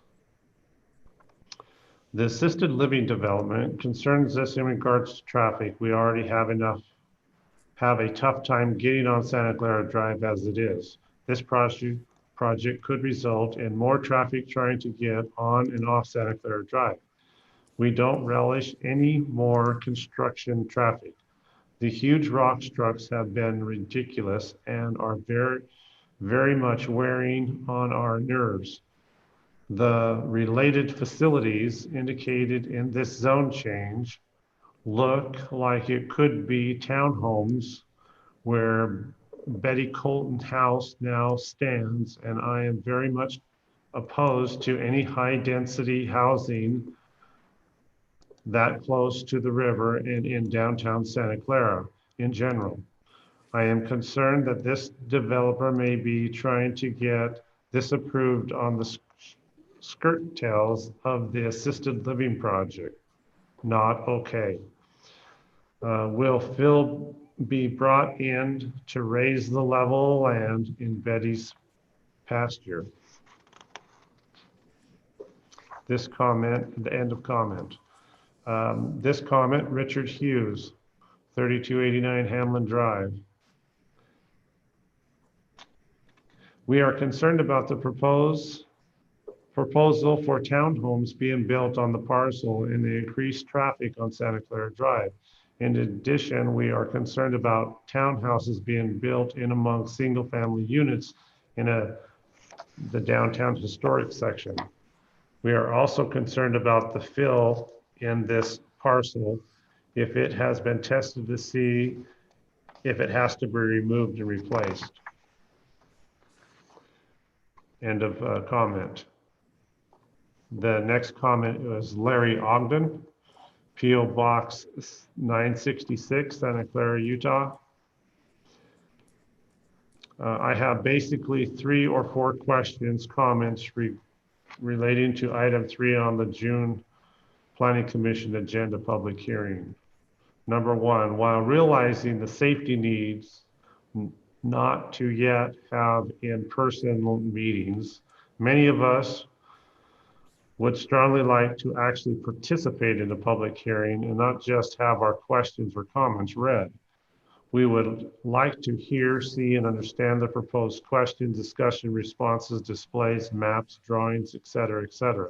Possibly this is available on your Zoom call for residents attendees, but I, for one, did not read your instructions to provide such. Until we can attend in person or by participating in a room, call, or some other user-friendly method, we would request that all public hearings be delayed or postponed. Item 2, we understand the consideration of a zone change request from residential agriculture to planned development residential PDR with a conditional use permit for a proposed development of an assisted living facility. We don't understand, however, what related facilities referred to in conjunction with the assisted living facility. Please explain. Further, what additional residential development does the developer plan? What residential development would be allowed under the considered PDR? What residential development would be excluded from considered in the PDR? Additionally, would the city impose a time period related to the conditional use permit? What would be the terms of the considered conditional use permit? What does the developer propose, and what will the city allow as to commercial development on the subject project?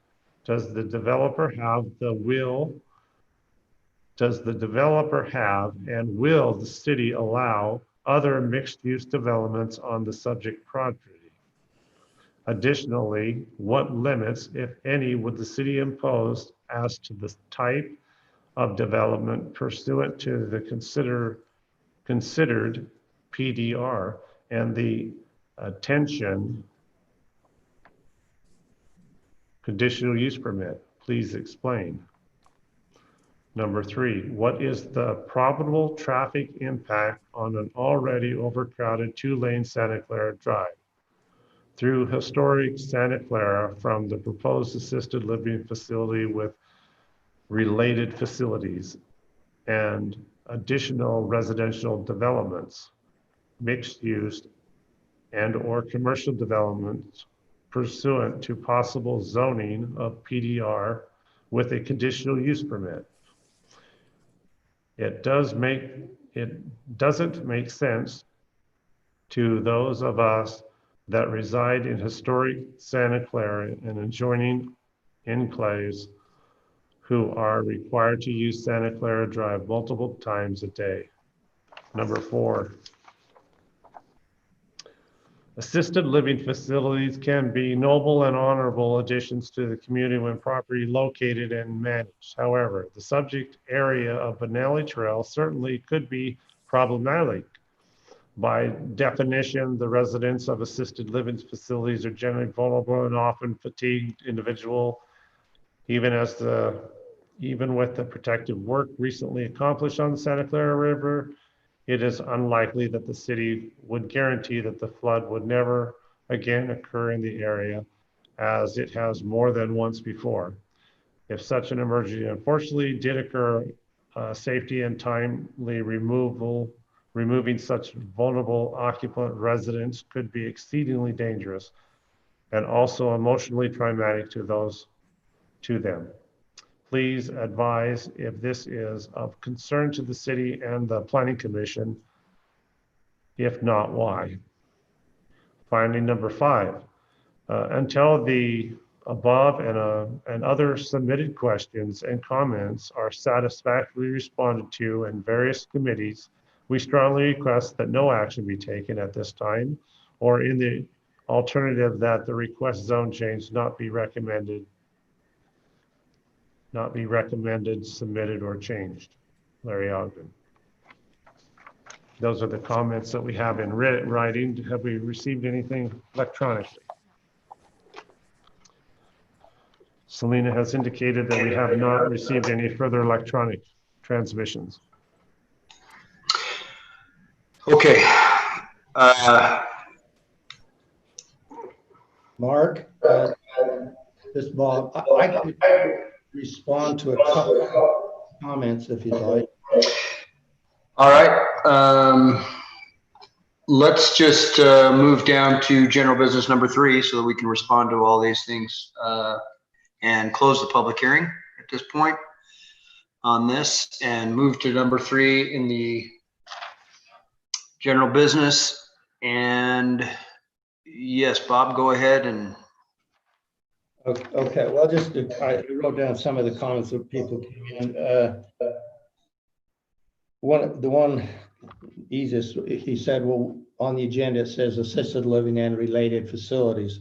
He said, what does related facilities mean? Well, it refers to the memory care and the independent living. So those are kind of components of this overall project. So I'm the one that drafted the agenda wording on this. And so I put, when it says assisted living, related facilities, again, means memory care and the independent care units.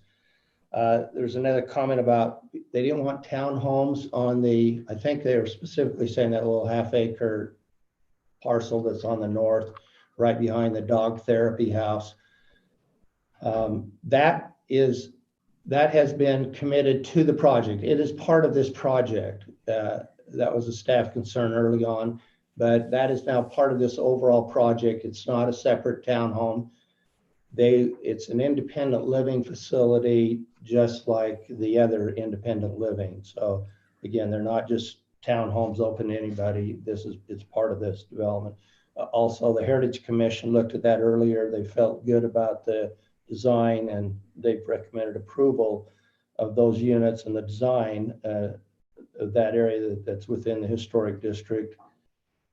It's a couple of comments about traffic and getting on Gates Lane to Santa Clara Drive.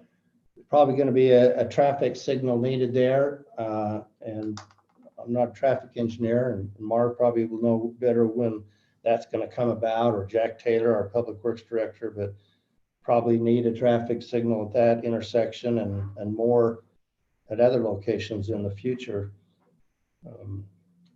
Corey's already addressed the idea of the bad fill. That happens around town. They'll have to do some testing and compaction tests and the type of fill that's placed.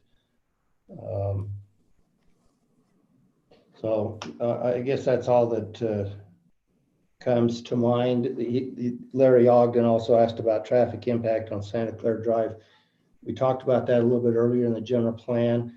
It's estimated the project to generate approximately 300 trips a day, but that's going to be lost in the thousands of cars that do use Santa Clara Drive and will continue to use it as Ivans and areas to the west of Santa Clara grow and develop, and a lot of those people will use Santa Clara Drive as one of their access routes. So anyway, that's all I have, unless you have questions. Just to elaborate on that traffic. So if there's 300 trips per day and a normal resident has roughly 9 or 10, that's about 30, 32 homes worth is what we're looking at there. Yeah. Yeah, it'll be interesting to see if the new bridge alleviates some of the pressure on that, on the existing bridge. It can't help but help a little bit. But I'm assuming that maybe Jack, there's got to be a threshold at some point that there just has to be a stoplight put at that corner.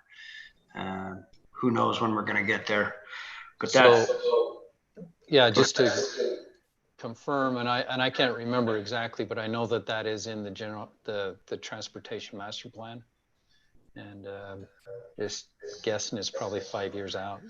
Yeah, it does seem to get busier and busier, but it is a highway. My question there, Marv, is would that be sped up based on the amount of lots we're developing over that river and going? Is there any possibility that stoplight could be sooner? Oh yeah, it's all dependent upon the need.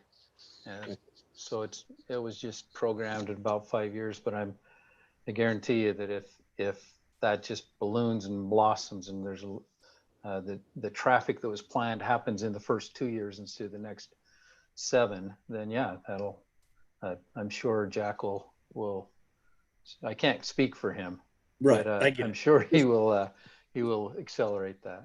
Just wondering if your professional, background would give us that kind of a tip. I have one question. Mr. Ogden identifies himself with a P.O. box. in Santa Clara. Does he live in Santa Clara? Does he have an address in Santa Clara so we can kind of have an understanding where he lives in proximity? He does live in Santa Clara. Yeah, he's attended a lot of our, he's been very active in our public hearings. I think he lives down by the post office. Yeah, Okay. I think so. Yes, in that neighborhood. It's just easier if you can identify where they live so you can get a background on why they might have an opinion or what their opinion's formed by. I get it. He's really he's a great citizen.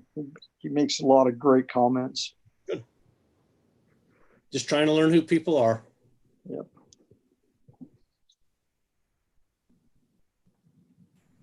It's my opinion, if that doesn't go through, I mean, I guess the worst case scenario is if we approve the zoning and the assisted living center doesn't go through, I still think it's probably a great area for planned unit development area. So I wouldn't be opposed to this zone change, whether this assisted living goes through or not. Well, Jason, a comment again. This is planned development, residential, and the PD zoning is project specific. So if this project didn't go forward, then the next project would have to go through a public hearing process.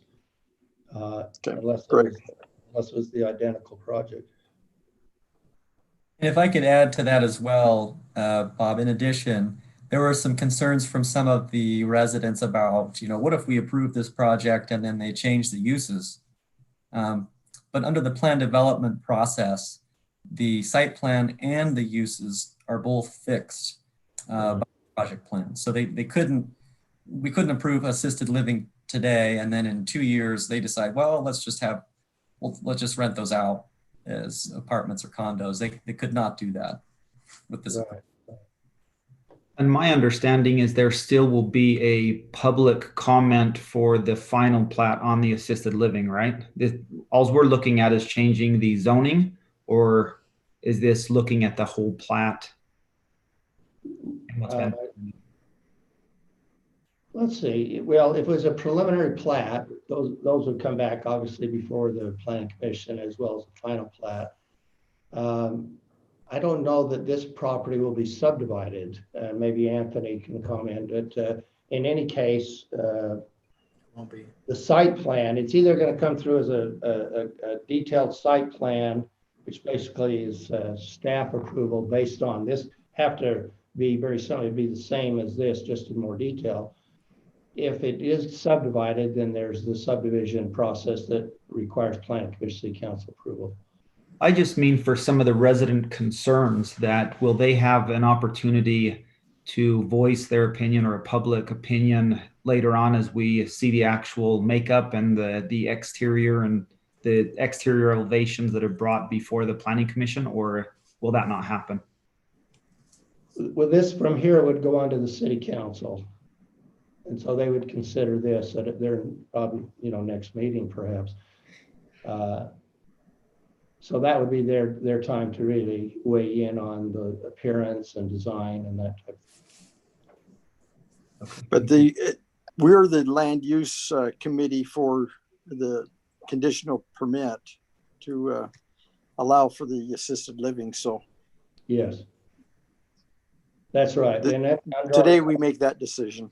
Yeah, that's right. Good point. Under our code, the conditional assisted living units are listed as conditional use, and therefore they go through that process, which simply means the planning commission has an opportunity to impose conditions to mitigate any potential negative impacts. And when you think about assisted living, they're not very noisy, they don't generate much traffic, so there aren't a lot of negative impacts from an assisted living center typically.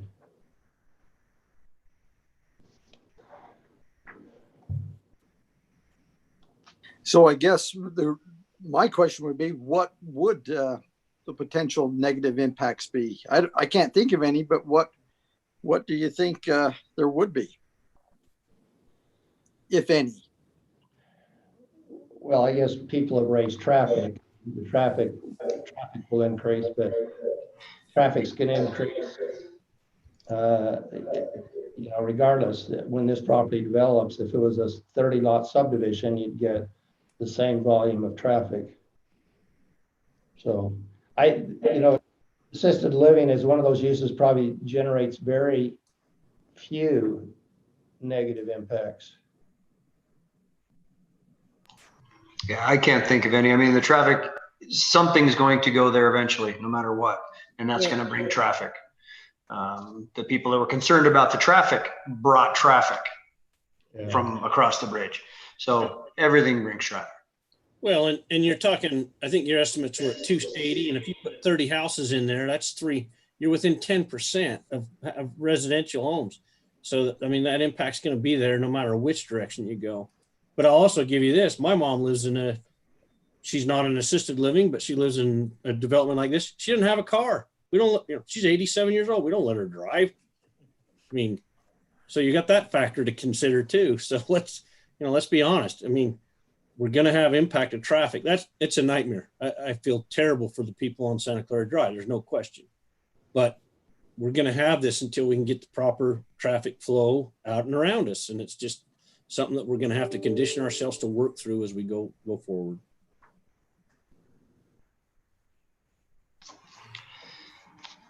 What about rascal traffic?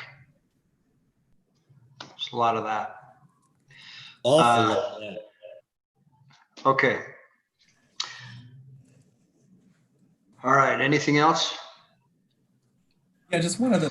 There was a question about what other detrimental factors are we concerned about. One of the factors under the conditional use side is aesthetics.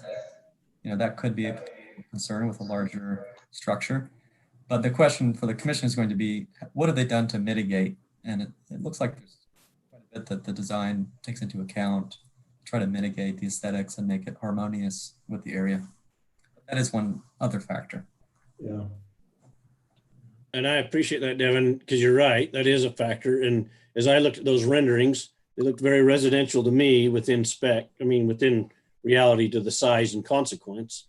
I think they've gone well and above to make it blend with the area around them and aesthetically be tied into the community. And also when you look at that large amount of greenery and green space that they have, it's very park-like in my opinion, but I don't think that I think they're very harmonious with the space around them.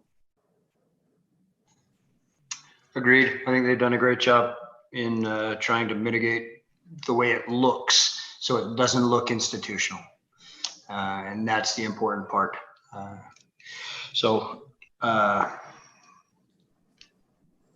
Anyway, I thought that was well presented. Thanks, Anthony. Yeah, you're welcome. Okay, then. Anyone else got anything to add, or should we move forward? Let me just make one clarifying comment, if I may. So it's really confusing in terms of the entitlements that we're looking at today. The question right now is whether to recommend the approval of the zone change. And so I was just going to suggest that the commissioner who makes the motion, first the motion should be about whether to recommend the approval of the zone change. And then once that is voted on, and then there will be a separate motion on the conditional use piece, if that makes sense. Mm-hmm. And like it was mentioned, the Planning Commission is the land use authority on the conditional use permit. So the motion will be to approve the conditional use permit. And if you wouldn't mind, the commissioner who makes the motion on the conditional use permit needs to include the condition that the actual zone change is approved by the city council. Okay, so the conditional use permit is conditional upon the zone change happening. Correct. Got it. I hope somebody got it. All right. Okay, do we have a motion? I'm ready to make a motion. Let's have it, Marv. All right, I move that we recommend to the city council the zone change request from residential agriculture RA to planned unit development PDR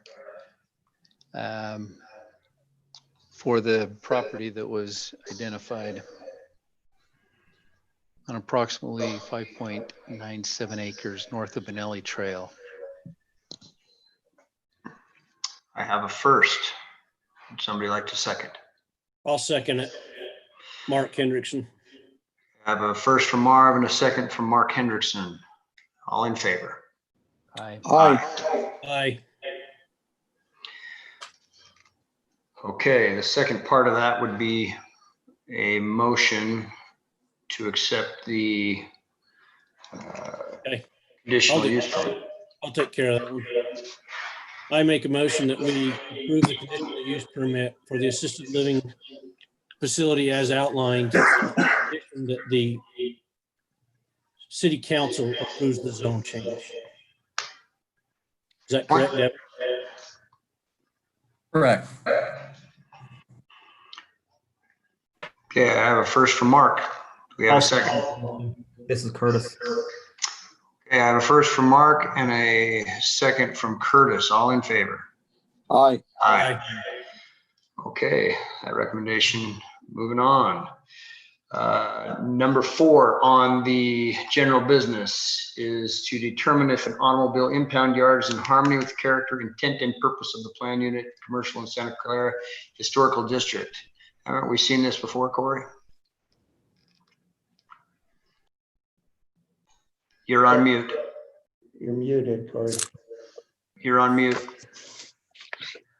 Hey, Mark, I think this is Jason Lindsay. I think we just took a general, I don't think it was on the agenda last week or last month. It was just an opinion piece. Right. My question is, has the Heritage Committee seen this? Yes. Did they recommend it? So let me follow up with Mr. Jeremy Johnson asked last Planning Commission to what their feelings were on the impound yard downtown. I relayed that your feelings to Mr. Johnson, and he wanted to proceed. So he did proceed to the Heritage Commission today. Let me give you the staff report, and then we'll include that Heritage recommendation. Mr. Johnson would like to establish a vehicle impound yard, towing yard at the former Bodega store on 2691 Santa Clara Drive in a planned development commercial zone, and also within the historic district overlay zone. The PD commercial zone allows as a conditional use off-street parking facilities and also parking lots or garage as a principal use, section 17.68.070.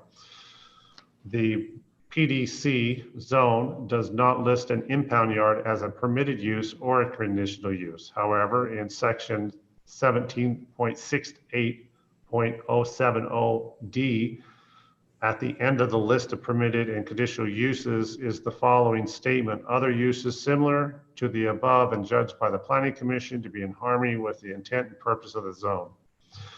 If the Planning Commission determines that the impound yard is similar to other conditional uses and in harmony with the intent and purpose of the PDC zone, then the PC may impose certain conditions to mitigate any potential negative impact. Possible conditions to mitigate potential negative impact related to the impound yard are: 1, screening of stored vehicles; 2, request that impound cars be in running condition; 3, fencing not to include rolled or bobbed wire; 4, outside lighting not to be projected beyond the property line; 5, hours of operation and to be during normal business hours; and 6, other conditions as may be necessary. Because it's in the historical, because this is a historic overlay zone, the site is in that zone. The Heritage Commission is charged with the task of reviewing exterior design proposals per section 17.76060. Staff understands that no exterior changes are proposed to the existing building at this time. When we met with Mr. Johnson, he made an exception to that and said that they would like to paint it maybe white brick and then gray shutters. But the yard to the rear of the building with frontage on Vineyard Drive would be the impound yard, and is proposed to be screened apparently with slats in the existing chain link fence.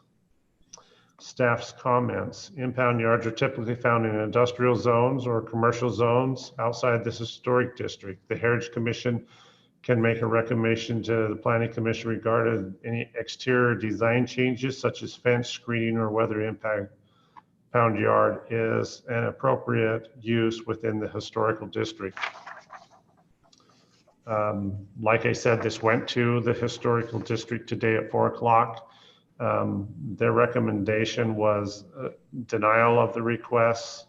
They felt that it was not a good fit in the historical district, and the vote was unanimous.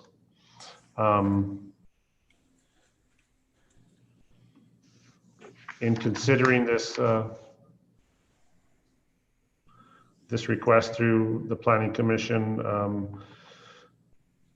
as I stated, the list of commercial, the list of permitted uses. I hope that you've looked at those, and when you make your recommendation, state whether you do or you do not feel that it meets those. And then a consideration of whether you feel that it's appropriate for the historical district. So with that, that's staff's comments.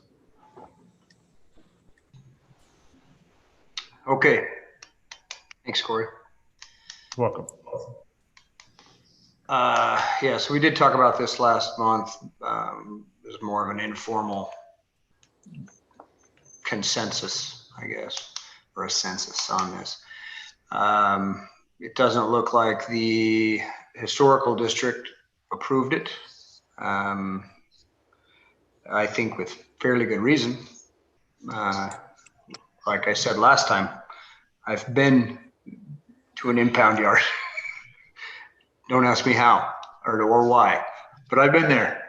And it wasn't in a historical district in a nice area like Santa Clara. So what are your feelings? The applicant is here today, Jeremy Johnson. If you would like to hear from him. Sure, Jeremy, what do you got for us? Well, I definitely understand where everybody's coming at with it being called an impound yard. I want to start a tow truck company, and in order to start the tow truck company, the state requires that I have an impound yard. So that is how we end up coming to an impound yard, because I have to have one for the state in order to have a tow truck company. So that is really what I'm wanting to put in there. The impound yard is it is for vehicles that are towed from people who are drinking and driving, or anybody that calls me from any of the official departments to come and pick up a vehicle and get it off the street and get it impounded. And that is all it's there for. So again, I definitely do not want to hinder the appearance of downtown Santa Clara, because it is one of our favorite places to be. My wife and my kids, we all live here in Santa Clara. We love going downtown. We want to be a part of the community. We want to be productive and want to make sure that we don't have any eyesores down in that area as well. Yeah. As far as business hours, we will be normal business hours, 8 to 5. We will not have any excessive noises or odors coming from the area. All vehicles will be in a running condition when they are towed there for impound purposes. and then I just need to follow up and make sure that I can work with the state as far as the barbed wire or the razor wire, and to get an acceptance of what will come in harmony with Santa Clara and still meet my needs with the state. So, I mean, that's really what I've got there. So. Okay, thank you. You're welcome. I did have one public comment if you wanted to hear that. Certainly. This is from Craig Mingus. 1688 Tamarax Drive, Santa Clara. An impound yard is better suited for an industrial park area or an employee area zone. The picturesque city of Santa Clara is not a junkyard, especially not right in the middle of the town on scenic Santa Clara Drive. VMAX Corporation owns property just a few yards away to the west, and this would adversely affect the total ambience of downtown, tourism, and general economic value. Not to mention the significant lowering of the esprit corporate of residents of this historic district.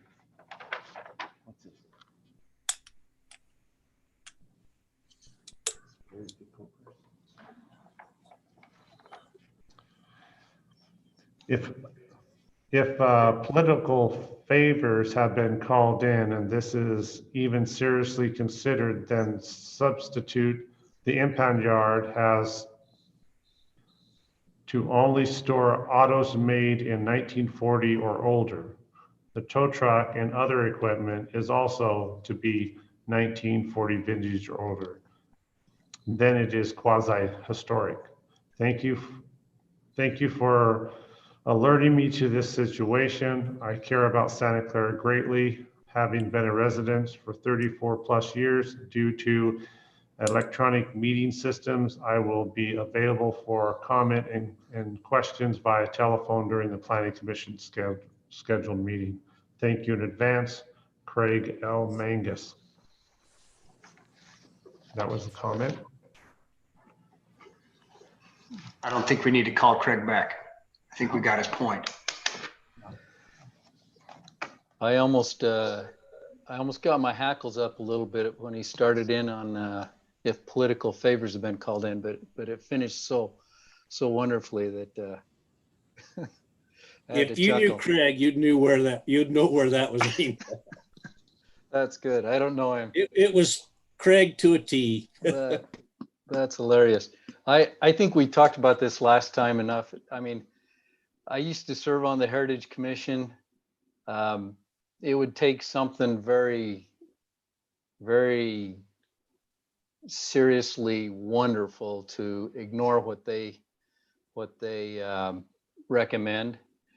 Having said that, our census last month was the same. You know, we all felt that this is just, and anybody that knows me knows that I usually lean in whatever the property owner wants to do, but in this case, I disagree. I don't think that this is a proper use for that property.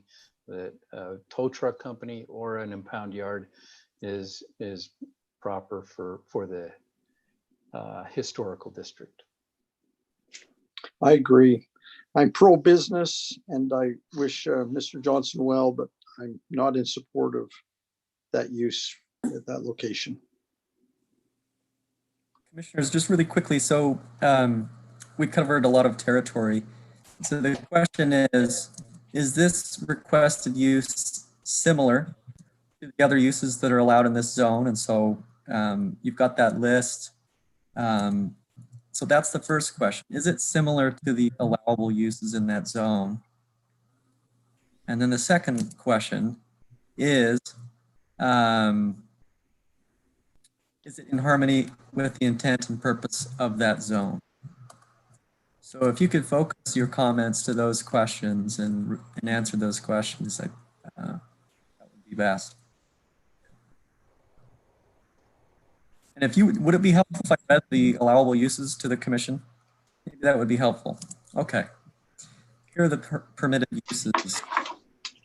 Bank or other similar, and I'm reading in 17.68.70 under our code. Permitted uses: bank or similar financial institutions, city facilities, convention center, exotic animals are not allowed, hotel or motel or bed and breakfast, recreation building or land, including the theaters, restaurants, retail sales and servicing or repair of items sold at retail, not including servicing of repair of automobiles, trade shop or service business, such as shoe repair, dry cleaning or laundering, counter service, pressing, altering, or tailoring of wearing apparel, radio, TV, or appliance repair, watch or jewelry repair, barber or beauty shop. Okay, those are the permitted uses. Now here are the conditional uses: accessory structure, ambulance service, auto repair, completely enclosed, daycare facility, mixed uses on the same site, off-street parking facilities, office, public or private, not including a wholesale outlet or storage of commodities, parking lot or garage as a principal use, public utility structure and lands, self-service laundry, laundry or dry cleaning processing facility. So those are the allowable uses. The question is the requested use similar to those uses? And if it is it in harmony with the intent and purpose of the zone?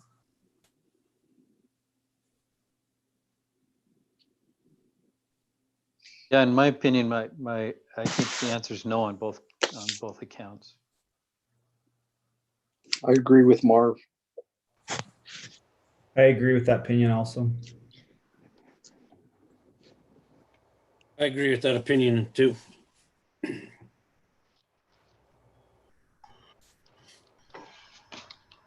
That's 5 out of 7 that have said that they agree, and I would agree with them. So that's everybody but Shelley at this point has. Well, I agree too. Oh, sorry, Ryan. You're clear down to the bottom of my screen. Sorry. No problem. I would agree. Okay. That's a unanimous vote, Jeremy. We're sorry. That's all right. Good luck. Good luck, Yep. Jeremy. Sorry. Thank you. Best started a few businesses. Good luck. Yep. Okay. Let's get back to the agenda. Number 5, consider an amended site plan and elevation drawings for proposed townhome residential development east of Lavaridge and Marion School behind Hartman's, north of Hartman's. This was originally by another developer, correct? And now we've got Drake. Are you with us today? Yes. Good evening, Commission. Hey, how are you? Well, appreciate you inviting us to your meeting tonight. We've been listening during the proceedings, and we appreciate you all staying around so we can talk to you.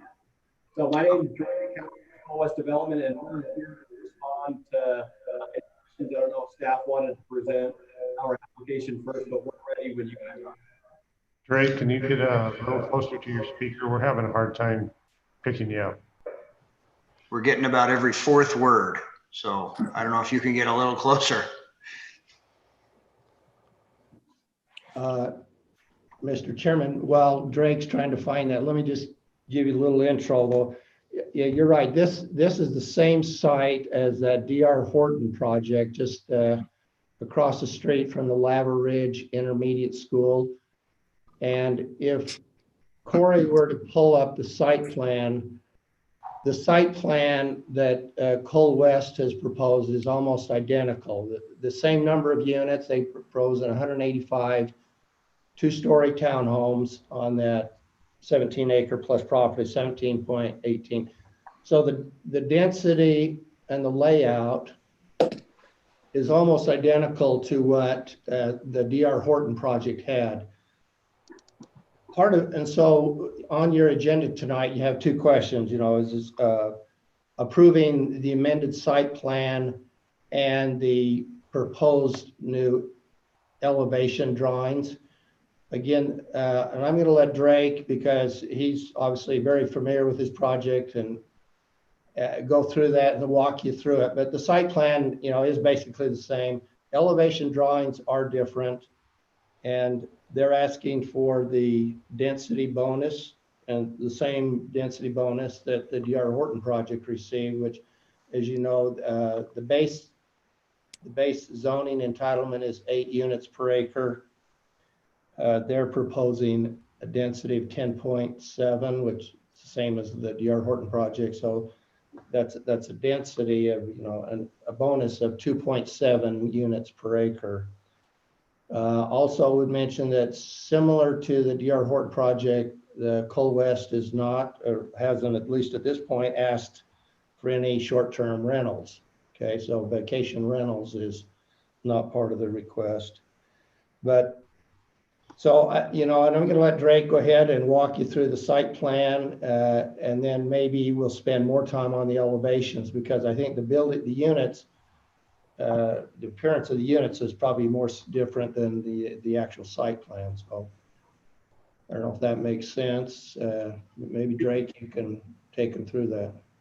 Yeah, Mr. Chair, if that's okay, we'd love to walk through that. We sent Corey and Bob a PDF presentation that we'd love to walk through if that's allowable. If Corey or someone at the staff could pull that up and share the screen, we can talk through what our objective is this evening, as Bob just outlined. While Corey's bringing that up, just a quick note on the heels of what Bob introduced is, I just want to underscore the fact that D.R. Horton last year had gone through the Planning Commission and City Council with this site plan and secured preliminary plat approval.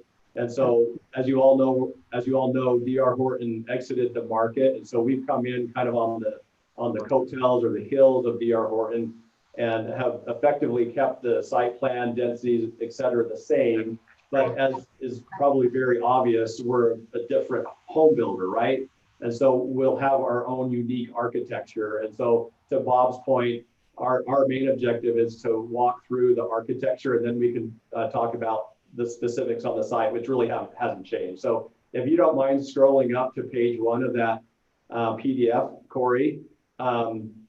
Yeah, let's start with page 1. This is a rendering of our architecture, and I'm going to turn my time over to Gentry Griffin, who's here with me. He's our architect in-house, and he can speak directly to how our building design materials relate to the bonus density requirements that we feel like is quite superior to the Horton architecture. I guess I should say that in the spirit of like competition or better than, but just in the spirit of this is going to be a great addition to the Santa Clara City. And so with that, Gentry, I'll let you speak to the details of our architecture. Yeah, thank you, Drake. I guess first of all, can you hear us better now? Are we coming through okay? Okay. Yeah, just as Drake mentioned, this is just one of the many different plexes of the project. And just kind of wanted to show the articulation of the massing of the buildings. As you can see right away, there's a mixture of stone, board and batten siding, stucco. We're definitely over the 50% minimum requirement of other materials, so 50% less than stucco. The roof overhangs, each entry has its own covered porch and backyard space. We can look at those in the site plan as well. Most of the units have rear trellises and awnings. You can see from the different materials too, there's a mixture of stone. There's a two-tone stucco. There's a kind of a main field color with an accent with another trim color as well. Different features as far as the roof overhang brackets. You can kind of see an upper portion there to articulate that elevation, especially from the street. This is kind of a rough example of what you would see also off Rachel Drive. And our end units, also facing the street, would have additional windows and material articulation. Most of the units are alley loaded as well, the ones specifically on Rachel Drive. So there'll be no garages facing Rachel Drive, front doors, sidewalks, and minimal landscaping. And we just feel like that variation meets these requirements. It's kind of difficult to tell with this rendering, but the roofing material would be concrete roof tile, not asphalt. Should we skip to the elevations at this point? Why don't we go to page 2 if we can, Corey? And so this is kind of the nice look and feel, the rendering, the artsy, warm, fuzzy, and the next couple pages are the more official elevations that would be part of an architecture packet. Corey, do you mind going to the next page? Yeah, second page. Yeah, so this building, I think this, the blue building, is, we can have different, that references that site plan we'll talk about in a minute. This is what we'd see along Rachel Drive. Correct. You can see they're alley loaded, so no garages along Rachel. This is what you would see from Rachel Drive. The different variation in roof heights, different pitches, raised heel trusses in the center, different articulation of those materials, those stucco bands to kind of break up those elevations on the gable ends as well. And and we can go to the next building as well. Or even from the rear, you can see we're kind of taking that theme through with the different roof variations, pop outs to articulate the different units. If we can go to the next page. Again, and this is another one of our fourplexes. Again, same thing, kind of articulating those roof heights and variations, stepping in and out, especially along the fronts. And you can see some of the trellis awnings in this specific one. As for those kind of backyard spaces, we would also have, fence dividing walls in between these units to kind of give their own private backyard space. This is one of the longer ones. Again, some of the similar features, but you kind of get an idea of what we're going for. Similar material palettes and features throughout all the units that cohesively tie together through the whole complex. And then if you go down one more, the unit types too. So most of the unit types are 2-story, 2-car garage, 3-bedroom, 2.5 bath, but we have one called master on the main. These ones on the end unit, which is all 1-story, to kind of be sensitive to different demographics of individuals who may want to live here, who might not want to take the stairs, kind of anchoring these different plexes and different units on these ends. Going to that 1-story elevation.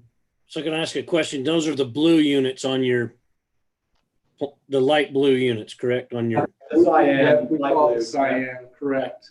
There's 12 of them of the 185, so just a handful. Okay. Yeah. Because didn't the previous plan have on this wash side, weren't most of those just a single floor level units? If you're talking, when you say the previous plan, if you mean the previous plan, idea concept, they had similar similar plexing where they had the masters on the main on the end units of a plex. Okay. So we are effectively the same as far as that configuration goes. Got it. Thank you. Yeah. I'm trying to think if there's any other questions specifically to the elevations or the rendering that you have that I could answer. If not, we can turn it back to Drake, who can kind of talk about the site plan, amenities, landscaping, things of that nature. I was going to ask a question, and maybe Drake was going to answer it before I asked it.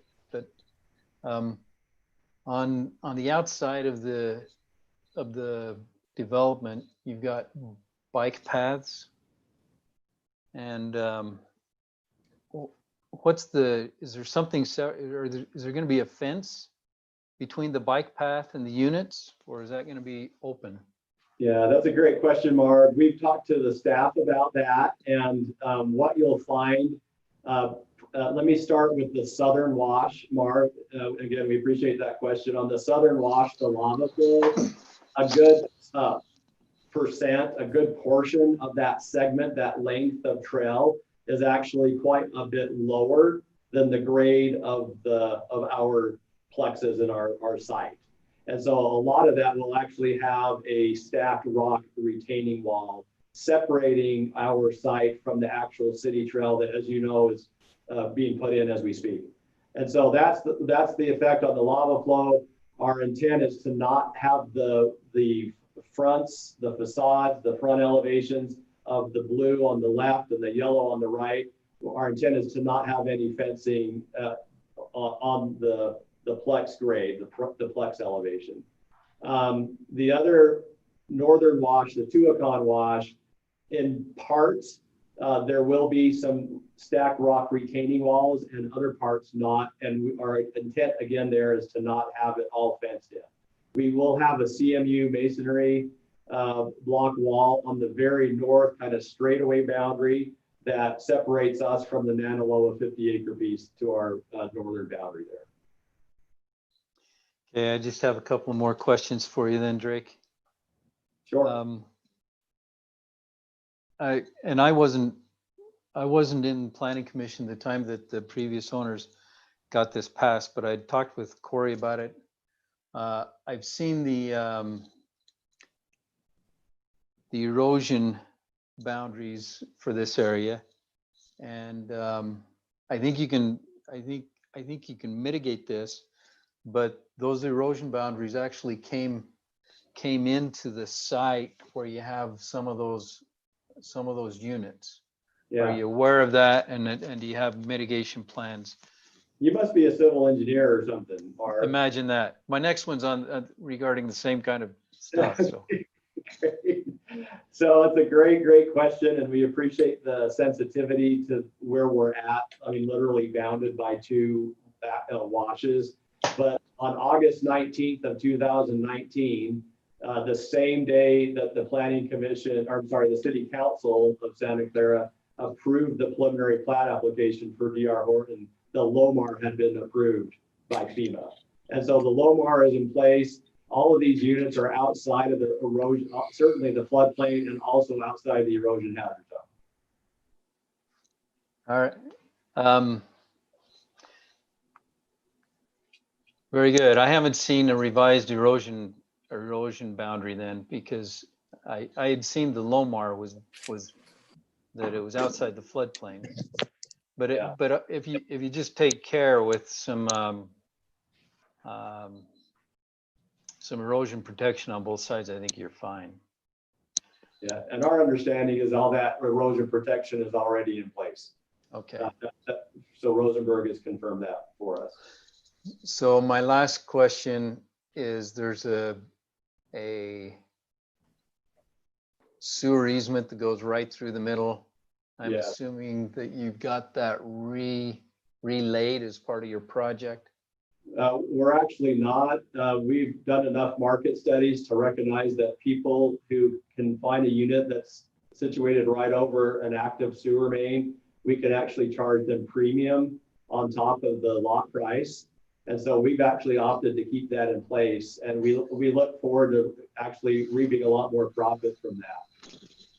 I'm just joking, Mark, you know that. Our intent, absolutely, in our phase one of mass grading will be to realign the existing sewer line that you see there in the hatch line that Corey's following. That will be realigned into Lava Lane and Tuacahn Road as public rights of way. All right, very good. I was wondering, maybe you could just have some kind of a methane harvester that powers their natural gas heater during the winter. Well, every one of our toilets in the subdivision will have a deodorizer fragrance emitter that will just make it actually smell really good on our property. All right, very good. That was almost as good as the comment in that guy's public hearing written comments. Yeah, we were chuckling before we got live ourselves. We couldn't believe what we were hearing, but anyway. So I guess if we're happy to respond to any more specific questions. If there's no specific questions right now, just a quick kind of overview of the site. Again, for those of you who are familiar with the Horton site plan, and you look at this, there's effectively no difference that you would perceive. So let me just kind of quickly walk through this. So the plex is along Rachel Drive. And by the way, the city council and you, I can't remember how much involvement you had in it, but based on the recommendation of Public Works in our site plan, you see the current traffic islands that occupy Rachel Drive.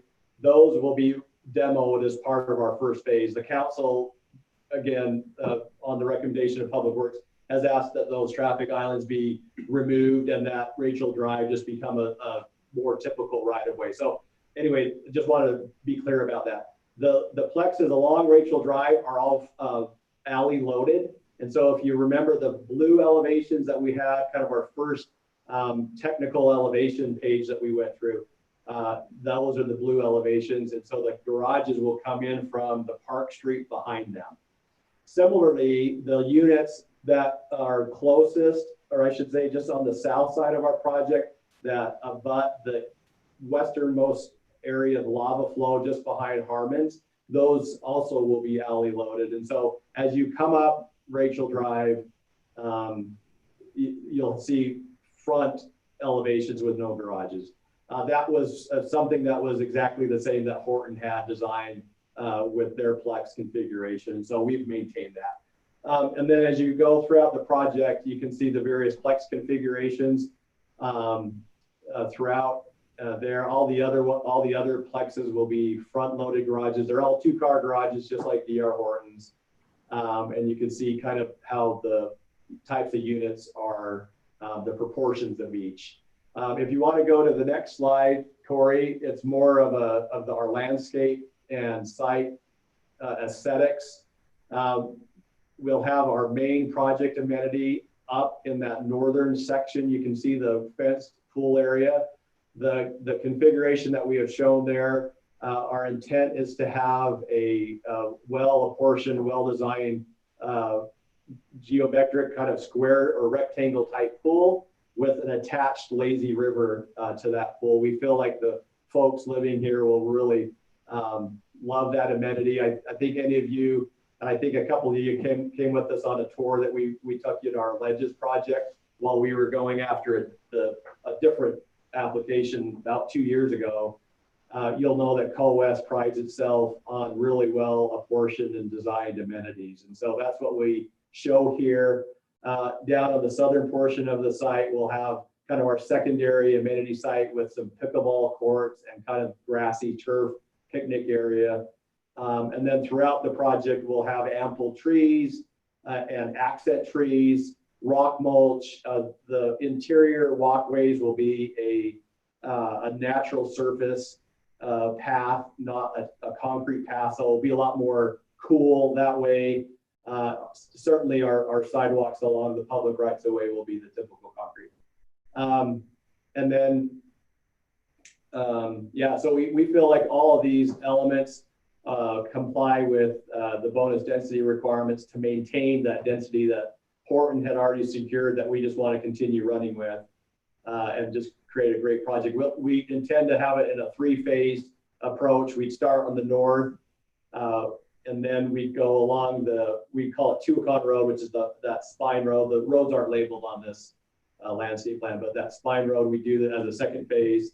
And then the south road would be our third phase.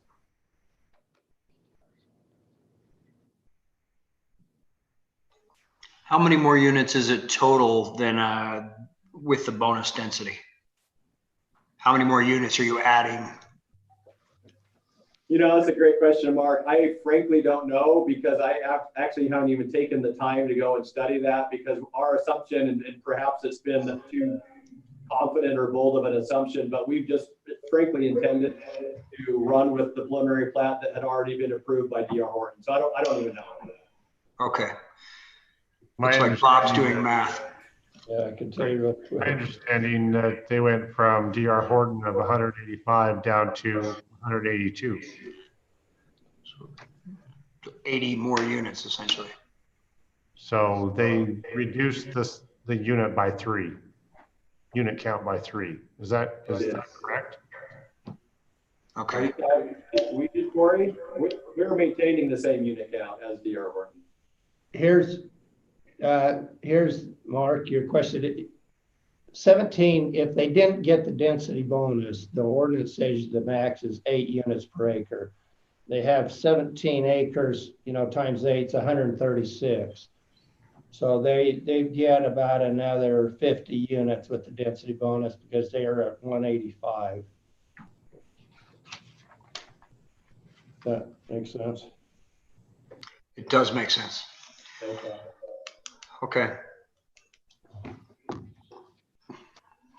The difference between making money and not. What are you going to sell these individually, or what's the strategy? The strategy is we're platting these as individual lots, so they'll have individual, parcel IDs, all public streets, individual meter connections, and so they'll all be individual lots. Okay. It's a lot of inspections for you, Corey.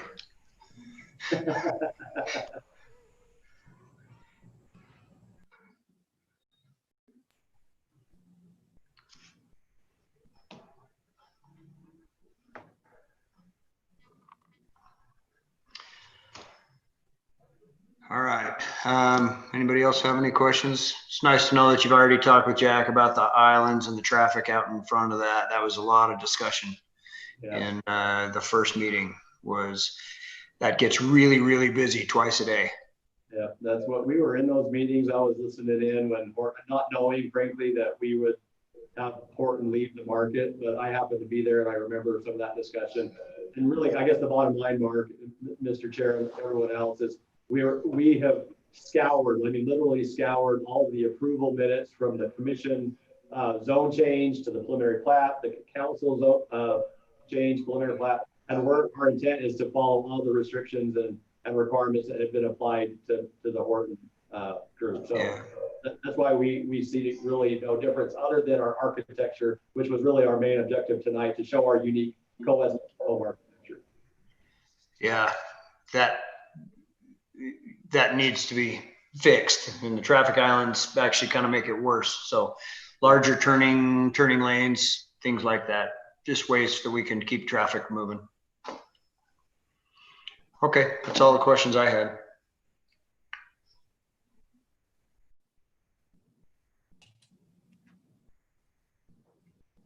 Anyone else got anything to add or questions?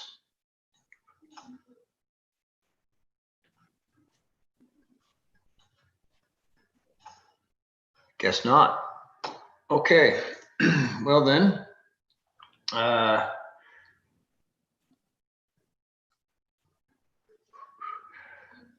so this just says consider the amended site plan. It doesn't say that we need to make a recommendation of any kind. What am I doing with this? Yeah, I think we ought to get an approval for, the amended site plan and the density bonus. This is a different project altogether. Yeah. Okay. I've considered them. I will make that motion. This is Jason Lindsay. I'll make a motion to approve the amended site plan and elevation drawings for the new Desert Village townhomes, and also to approve the bonus or the density bonus that was approved approximately a year ago for the previous developer, and to extend that same bonus density to the new developer, Coal West Development. So isn't this a recommendation to City Council? Recommendation. So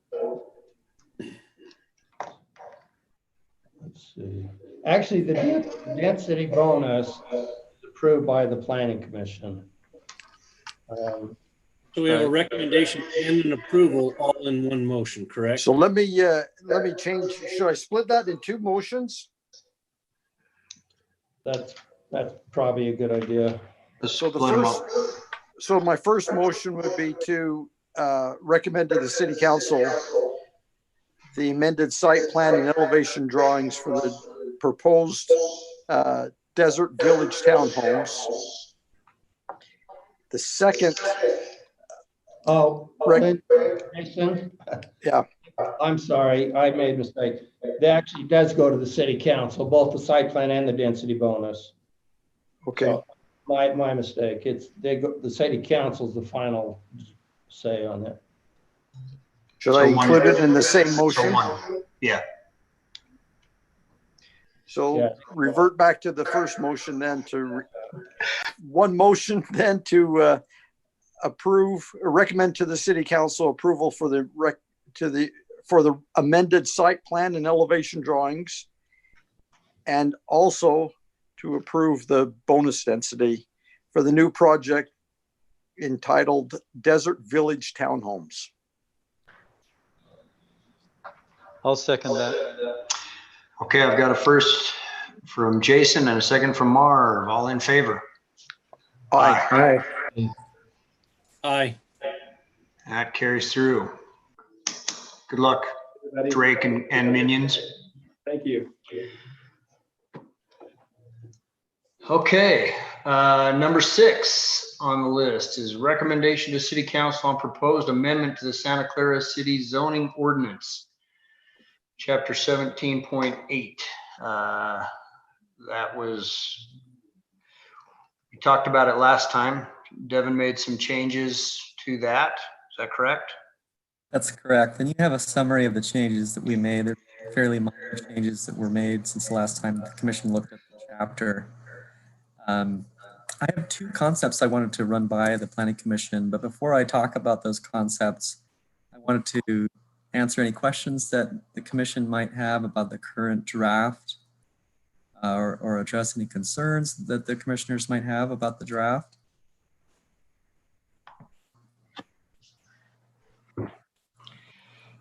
I don't necessarily have any. Okay. I thought it looked pretty good. We appreciate that. So the first concept that I wanted to run by the commission is, and this is something that Bob pointed out about this draft, that we may want to have a requirement that the owner/developer dedicate common areas to the association. And we think that's a good idea. We wanted to make sure we had the commission's approval going up to the city council. Any thoughts or? So where's that at? Oh, where's that called out? Because I don't remember reading that. Right, and that's what I'm suggesting, is that the draft be amended to include that concept. If that's okay with the Planning Commission. Yeah, I think that's important. Who's owned it before now? Yeah, that's what I was going to ask, is who I thought it just automatically went with the HOA with all of the common areas and all of the areas that needed to be maintained. Practice, theoretically, a developer could keep title to amenities, but in practice, they don't want them. But we thought it would make sense to require that to happen, so that the owners within the subdivision and the HOA has control over the amenities, over common areas. So just best to make that clear. So Bob thought that would be a good addition, and we agree. Yeah, I agree. Okay. The second concept is one that Matt Entz has suggested. And again, I just wanted to run it by the Planning Commission to get your thumbs up on that concept to allow us to amend it. And again, this is not in the current draft. But what Matt Entz suggested is that when we're dealing with these larger master plan developments, sometimes the developer has a lot of detail about the first phase or the second phase, but they don't have a lot of detail about later phases in the development. And the concept that we would like to add is to allow an owner who's seeking development approval, if they don't have enough detail on later phases to meet the PD review requirements, that they be encouraged to consider requesting a general plan amendment first, which is actually kind of similar to what happened earlier in the meeting today, where the Sycamores asked, if you'll recall, they asked for a general plan amendment on that commercial piece. In other words, they don't have enough detail to get an actual zone change there. They don't know what they're going to do, but they do know that at some point in the future, they want to have commercial uses be allowed. And so what that does is allow a developer to have a master plan for the entire development and get some buy-in or some feedback from the city in terms of the general plan level that where we would adopt the master plan at the general plan level. That way, when the developer goes through the development, gets to those later phases, and they then have the additional information to apply for those zone changes, that they could have zone changes at that time with the understanding that the general plan already anticipates that phase of development. It makes the process a little bit more smooth. It gives the developer, I guess, some indication of where the city's at on that, and some comfort knowing that that general idea has been approved already. But it also gives the city a lot of flexibility in terms of saying, hey, these are later phases. We're happy with the concept. Talk to us in a few years when you have more detail, and we'll consider a zone change at that time. So that's the other concept that we would like to introduce to this draft, is to encourage developers with master plan communities to seek a general plan approval for later phases where they don't have quite enough detail to meet the requirements of the PD chapter. So any thoughts or concerns about that concept?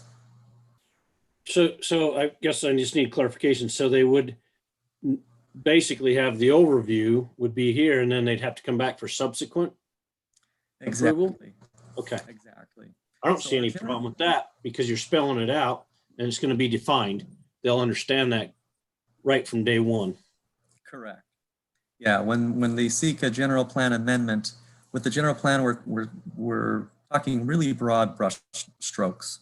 You know, this is going to be this kind of a use. We don't know, we don't have a site plan yet. We don't know what it's going to look like, but these are the kinds of uses we expect. Those are the questions we're looking at with a general plan amendment. Any other questions? I think that would have been great to have for the piece where the Dollar Tree's going, for example. That would have actually been helpful to have a master plan for that whole piece when we talked about that, you know, because a lot of the citizens had questions about that. Yeah, I think so. And the other thing that's nice about that is, say somebody did come in with a master plan, and then 10 years later, it still hasn't been developed, and somebody wants to that plan. There are several processes that they would have to go through to change that. So they would have to change the general plan first to do something different. That would give the members of the public to an opportunity to, you know, speak to that general plan amendment. Then they would also have the opportunity to speak to the zone change in the site plan. So we think it's good policy all around for the city and for developers who come to the city to request those approvals.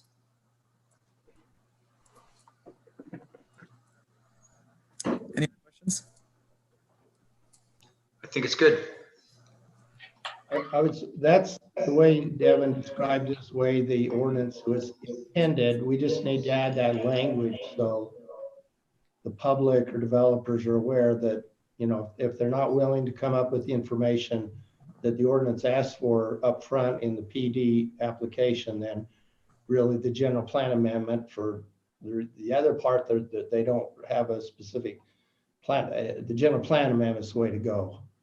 And I think that's the way we interpret it and encourage, but it'd be nice to have that language in the code. So if we have a thumbs up from the commission on that, we'll make sure to include that concept in the version that goes to the city council. So I had a comment. This item was tabled from a public hearing from last month. Just as we closed the public hearing, we got 2 electronic comments. We emailed the people back, told them we would read them into the minutes next time this item was heard. So I'm prepared to read those into the minutes now for your consideration.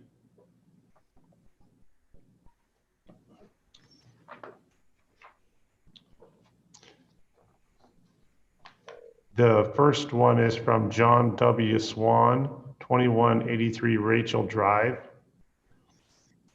His comment, it looks like to me like the Dollar Tree and Ace Hardware should be grandfathered into the existing policy. I haven't heard yet anyone giving me good explanation of open space. That was the one comment. And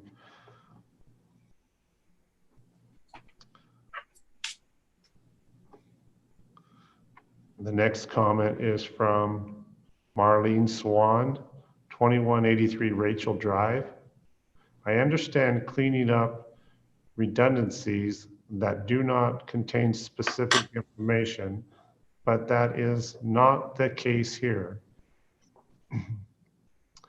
In taking out the 30% open space and changing it to PD landscaping, you are becoming more vague.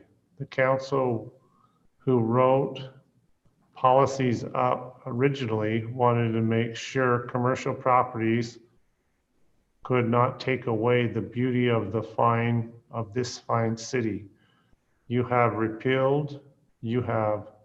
repeated to us over and over that we knew we moved near commercial property and we must live with that. We say to you, you should have known about the 30% open space, as so commercial properties must live with that too. Let's not sacrifice the appeal and charm of Santa Clara just to become like St. George. End of quote. Those are the two we told them would read into for your consideration. Thanks. Okay, thanks, Corey. One thing that's been added, the landscape requirement has been enhanced or made.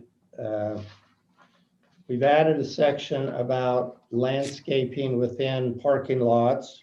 And I could read that. I don't know if I'm finding the exact place, but so, you know, I think the public has misunderstood. Well, I don't know if they misunderstood, but the expectation on a commercial development that you're going to have 30% open space. And if that, you know, typically when you say open space, that's landscaped area. You know, there's not many places or any that I know of that requires 30% of a parcel to be landscaped. You know, in the past, I think when the cities asked, well, how did Hartman's meet it? They said, well, open space is their parking lot. So we're trying to get away from that bizarre, you know, language or interpretation and just make it plain, understandable.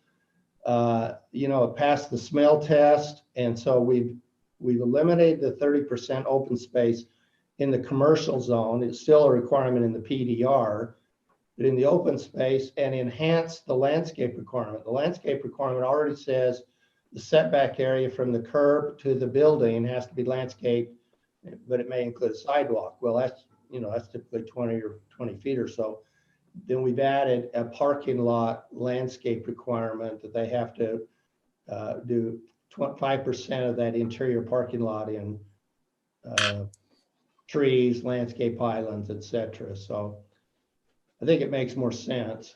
You know, you'd have to sit down with a neighbor to go through the numbers, and you know, the 30 again. I think 30%. If you're asking a developer to landscape 30% of his parcel, that would, in a way, that'd be wonderful. But in a way, that take up a lot of a commercial parcel and water to landscape that much ground, 1/3 of a parcel. Anyway.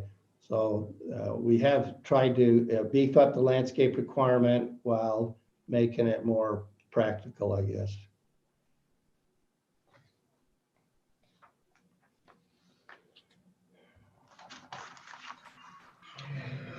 Okay. Is there anything we need to do with that other than just give you the thumbs up on that, Devin? But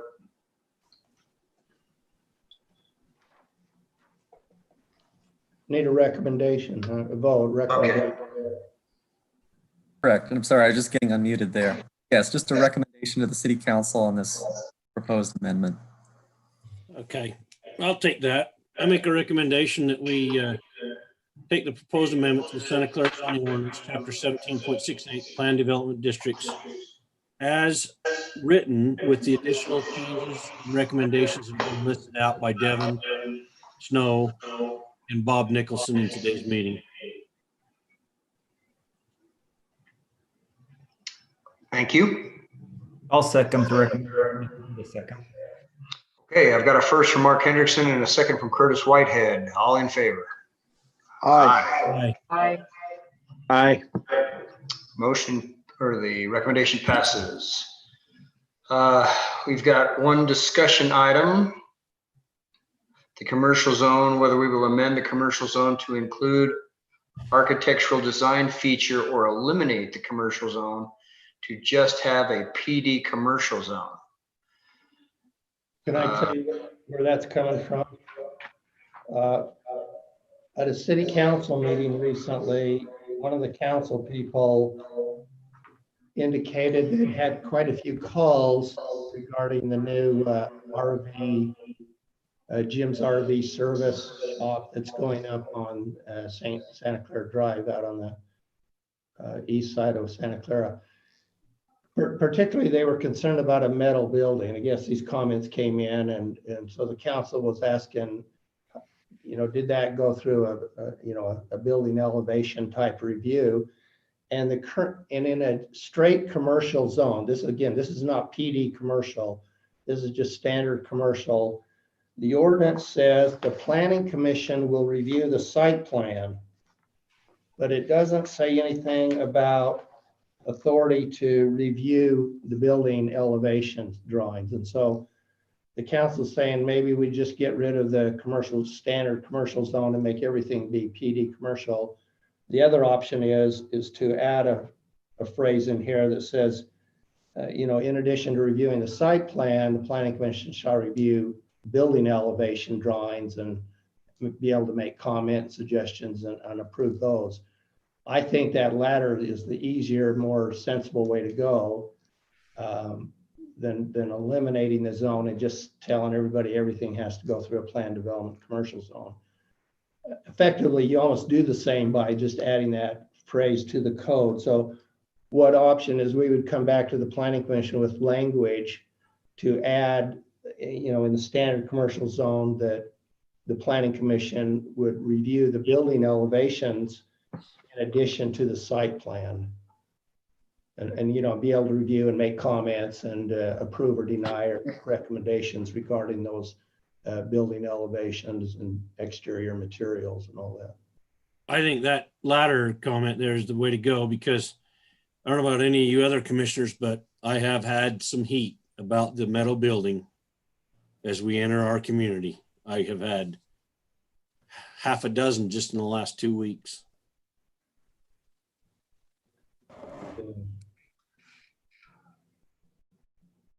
One quick note on that though, commissioners, sounds like that's the way you're headed. We do need to be careful though on the site plan review. If we're not going to go the route of requiring a PD or plan development zone review, we need to be pretty clear in the ordinance and what kinds of things are not allowed. And so that's tricky because, it'd be pretty easy to say metal, whatever this building you're talking about is. But the challenge becomes under state law, if somebody comes to the city with a request and it's consistent with what we have on the books, we're going to need to approve that site plan. Does that make sense? So we can go through and enumerate. We just need to be careful about how we lay out those requirements for the site plan, because it can't be a thumbs up, thumbs down. We need to make sure that that's articulated in the actual ordinance itself. So we'll just have to watch that.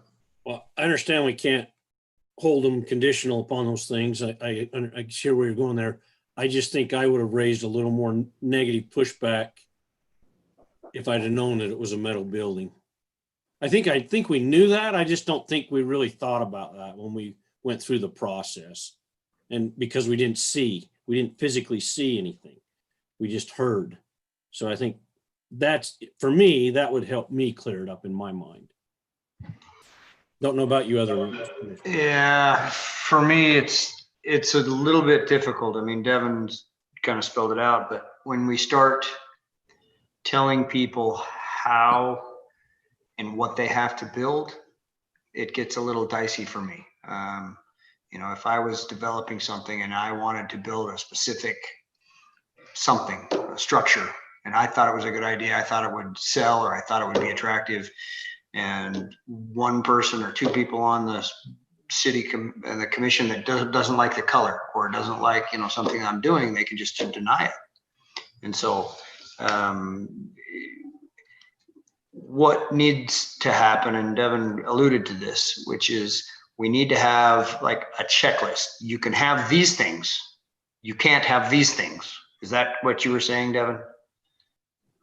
Correct. It needs to be some sort of an objective standard that a property owner could say, I can comply with that, or I can't, but it needs to be clear.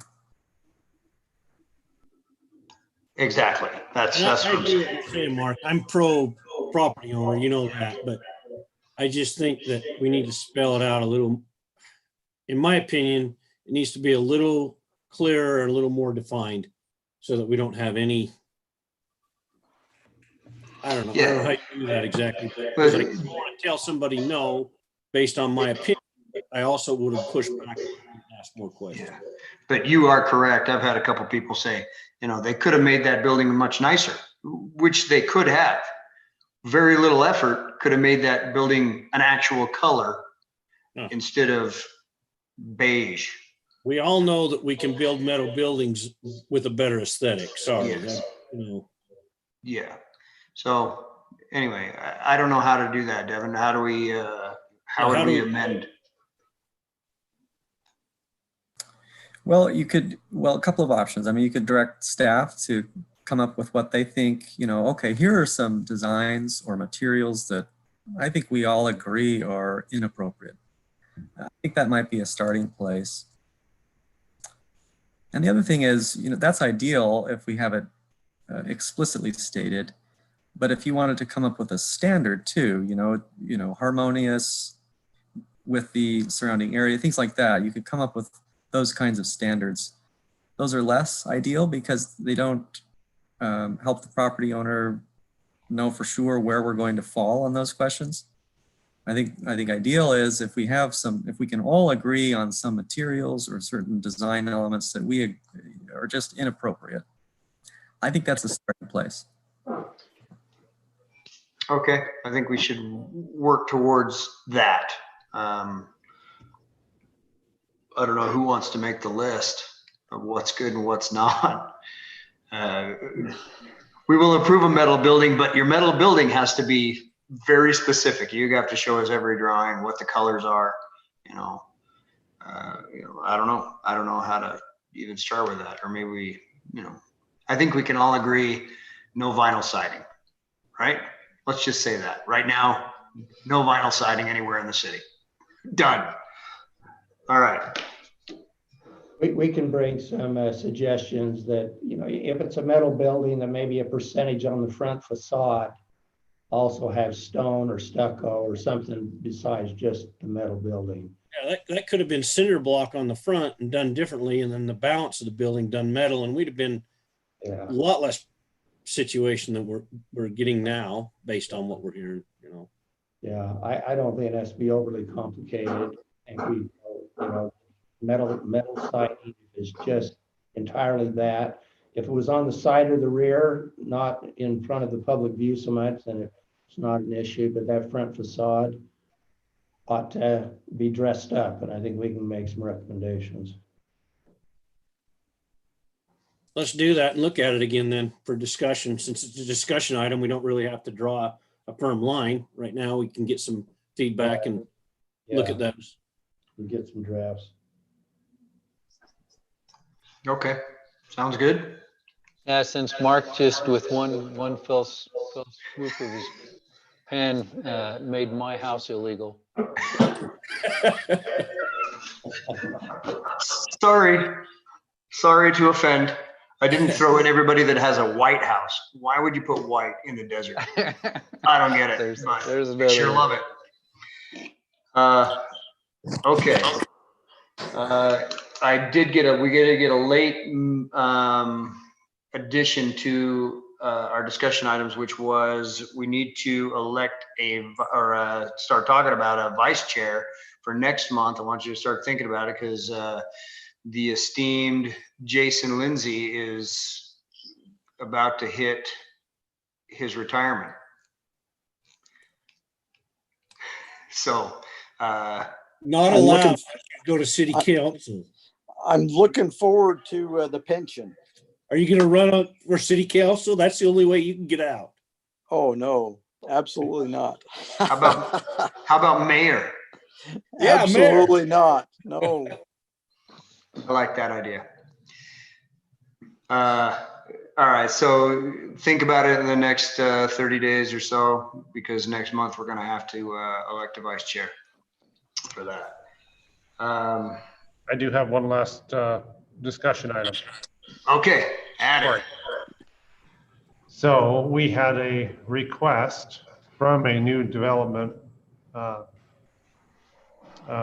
Regal Homes. They would like to amend the ordinance to allow private streets in gated communities. They're adamant that they think that their upscale rental development of 230 homes is a standalone project, part of Black Desert Development, and they are making that request. They wanted to know how Planning Commission would feel about that. From a staff aspect, we have some gated communities, Sandpoint and Entrada, a couple of them, Bella Bonita, but City Council in the past has said that they didn't want to segregate our community with gated communities. So like in the PD ordinance that you just passed, it says no gated communities. But this request is moving forward to amend that ordinance. I see some issues with that. We have short-term rental properties that have come through Planning Commission before. Paradise Village at Zion wanted gated community. Arcadia wanted a gated community. Ocotillo wanted a gated community. And my feeling is if they were allowed to change the ordinance, we would have those people back in here and we would have all gated communities. So it's a nightly rental community that wants a gate. Correct. And private roads. Corey, where is that proposal? Where is it located? In Entrada. So up by Entrada, it's the Patrick Manning, Knowles Pastor Master Plan, Black Desert. He has 7 or 8 pods. This particular, I think it's 7 and 8 of his pods is 7 acres that they want to do these rental homes, a variety of them in an upscale rental home project. Yeah, I don't think gates segregate the community. I think that's the gates are keeping them away from us. That's the way I look at gates now after having worked in a few of them. I never want to live there. We're keeping them away from us, not the other way around, especially here, because it's not for crime. It's not to keep the bad element out. But anyway, a rental community, what I've seen a few of is the amount of traffic that goes in and out of there. What's the point of having a gate? That thing is wide open and they're handing that code to everybody. Everybody and their dog will have that gate code. And so there's no point. And the other subdivisions will come back with great vengeance and furious anger. I agree with you, Mark, and I think that the fact that we've always maintained that position, and that's what the city council has urged us to maintain, I think you're just opening a can of worms. And what makes their 7 or 8 acres different than anybody else's that's already come through here? No, I don't. I think this is Jason Lindsay. I have one concern. We annexed a piece of property that was going from St. George City to Santa Clara to accommodate sewer flow. And that is, I'm sure when they get rocking and rolling, they're going to ask for gated community as well. And that's in the Entrada area. So I wouldn't be opposed to that gate. But, that property, Jason, that property that was annexed from St. George to Santa Clara was, was proposed for an assisted living area or single family homes. And I think, so I'm not sure, I don't know that we'll see any gate request. We'll probably see, staff's already seen one application or submittal from a assisted living developer. I'm not sure if he's still pursuing it or not. I haven't heard. I don't know. Yeah, my understanding of that parcel is that the home portion would be part of Entrada, and the assisted living portion would be part of Santa Clara, and no gates on assisted living.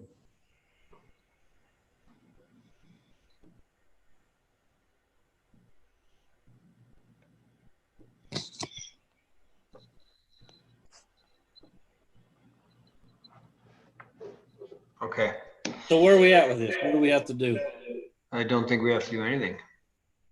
No, I got marching orders. I can relay them. The Planning Commission's consent is not to change the ordinance for private roads or gated communities. We're going to hold the line. Yep. Okay, then. That's the last of the discussion items. Number 6 is the approval of the minutes from the May 14th, 2020 meeting. I move we approve the minutes from the May 14th, 2020 meeting. Thanks, Marv.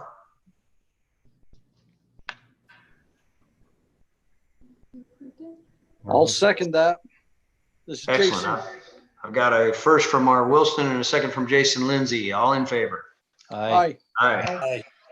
Okay, we approve the minutes. And does Selena want me to ask about attendance for next month? Yes, please. Okay, who can make, what date is that, by the way? Let me pull up a calendar. June 9th or July 9th? July 9th. July 9th. I will not be in town. Anybody else? Raise their hands. How about that? Right now, I think we have Bucks Ace Hardware coming in. Stop sharing. Raise your hand if you're going to be here or if you're not going to be here. If you are going to be here. 1, 2, 3, 4, 5, 6. That's 6. Everybody but me, and I guess you could talk to James and see. You need to be here for that one, Weston. Yeah, I actually kind of do, but family reunion calls. Yeah, he did. Well, I'd rather be with you.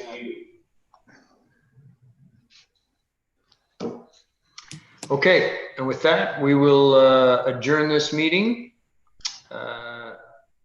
until July 9th. Thanks, you guys. Thank you. Thank you, everyone. Thank you.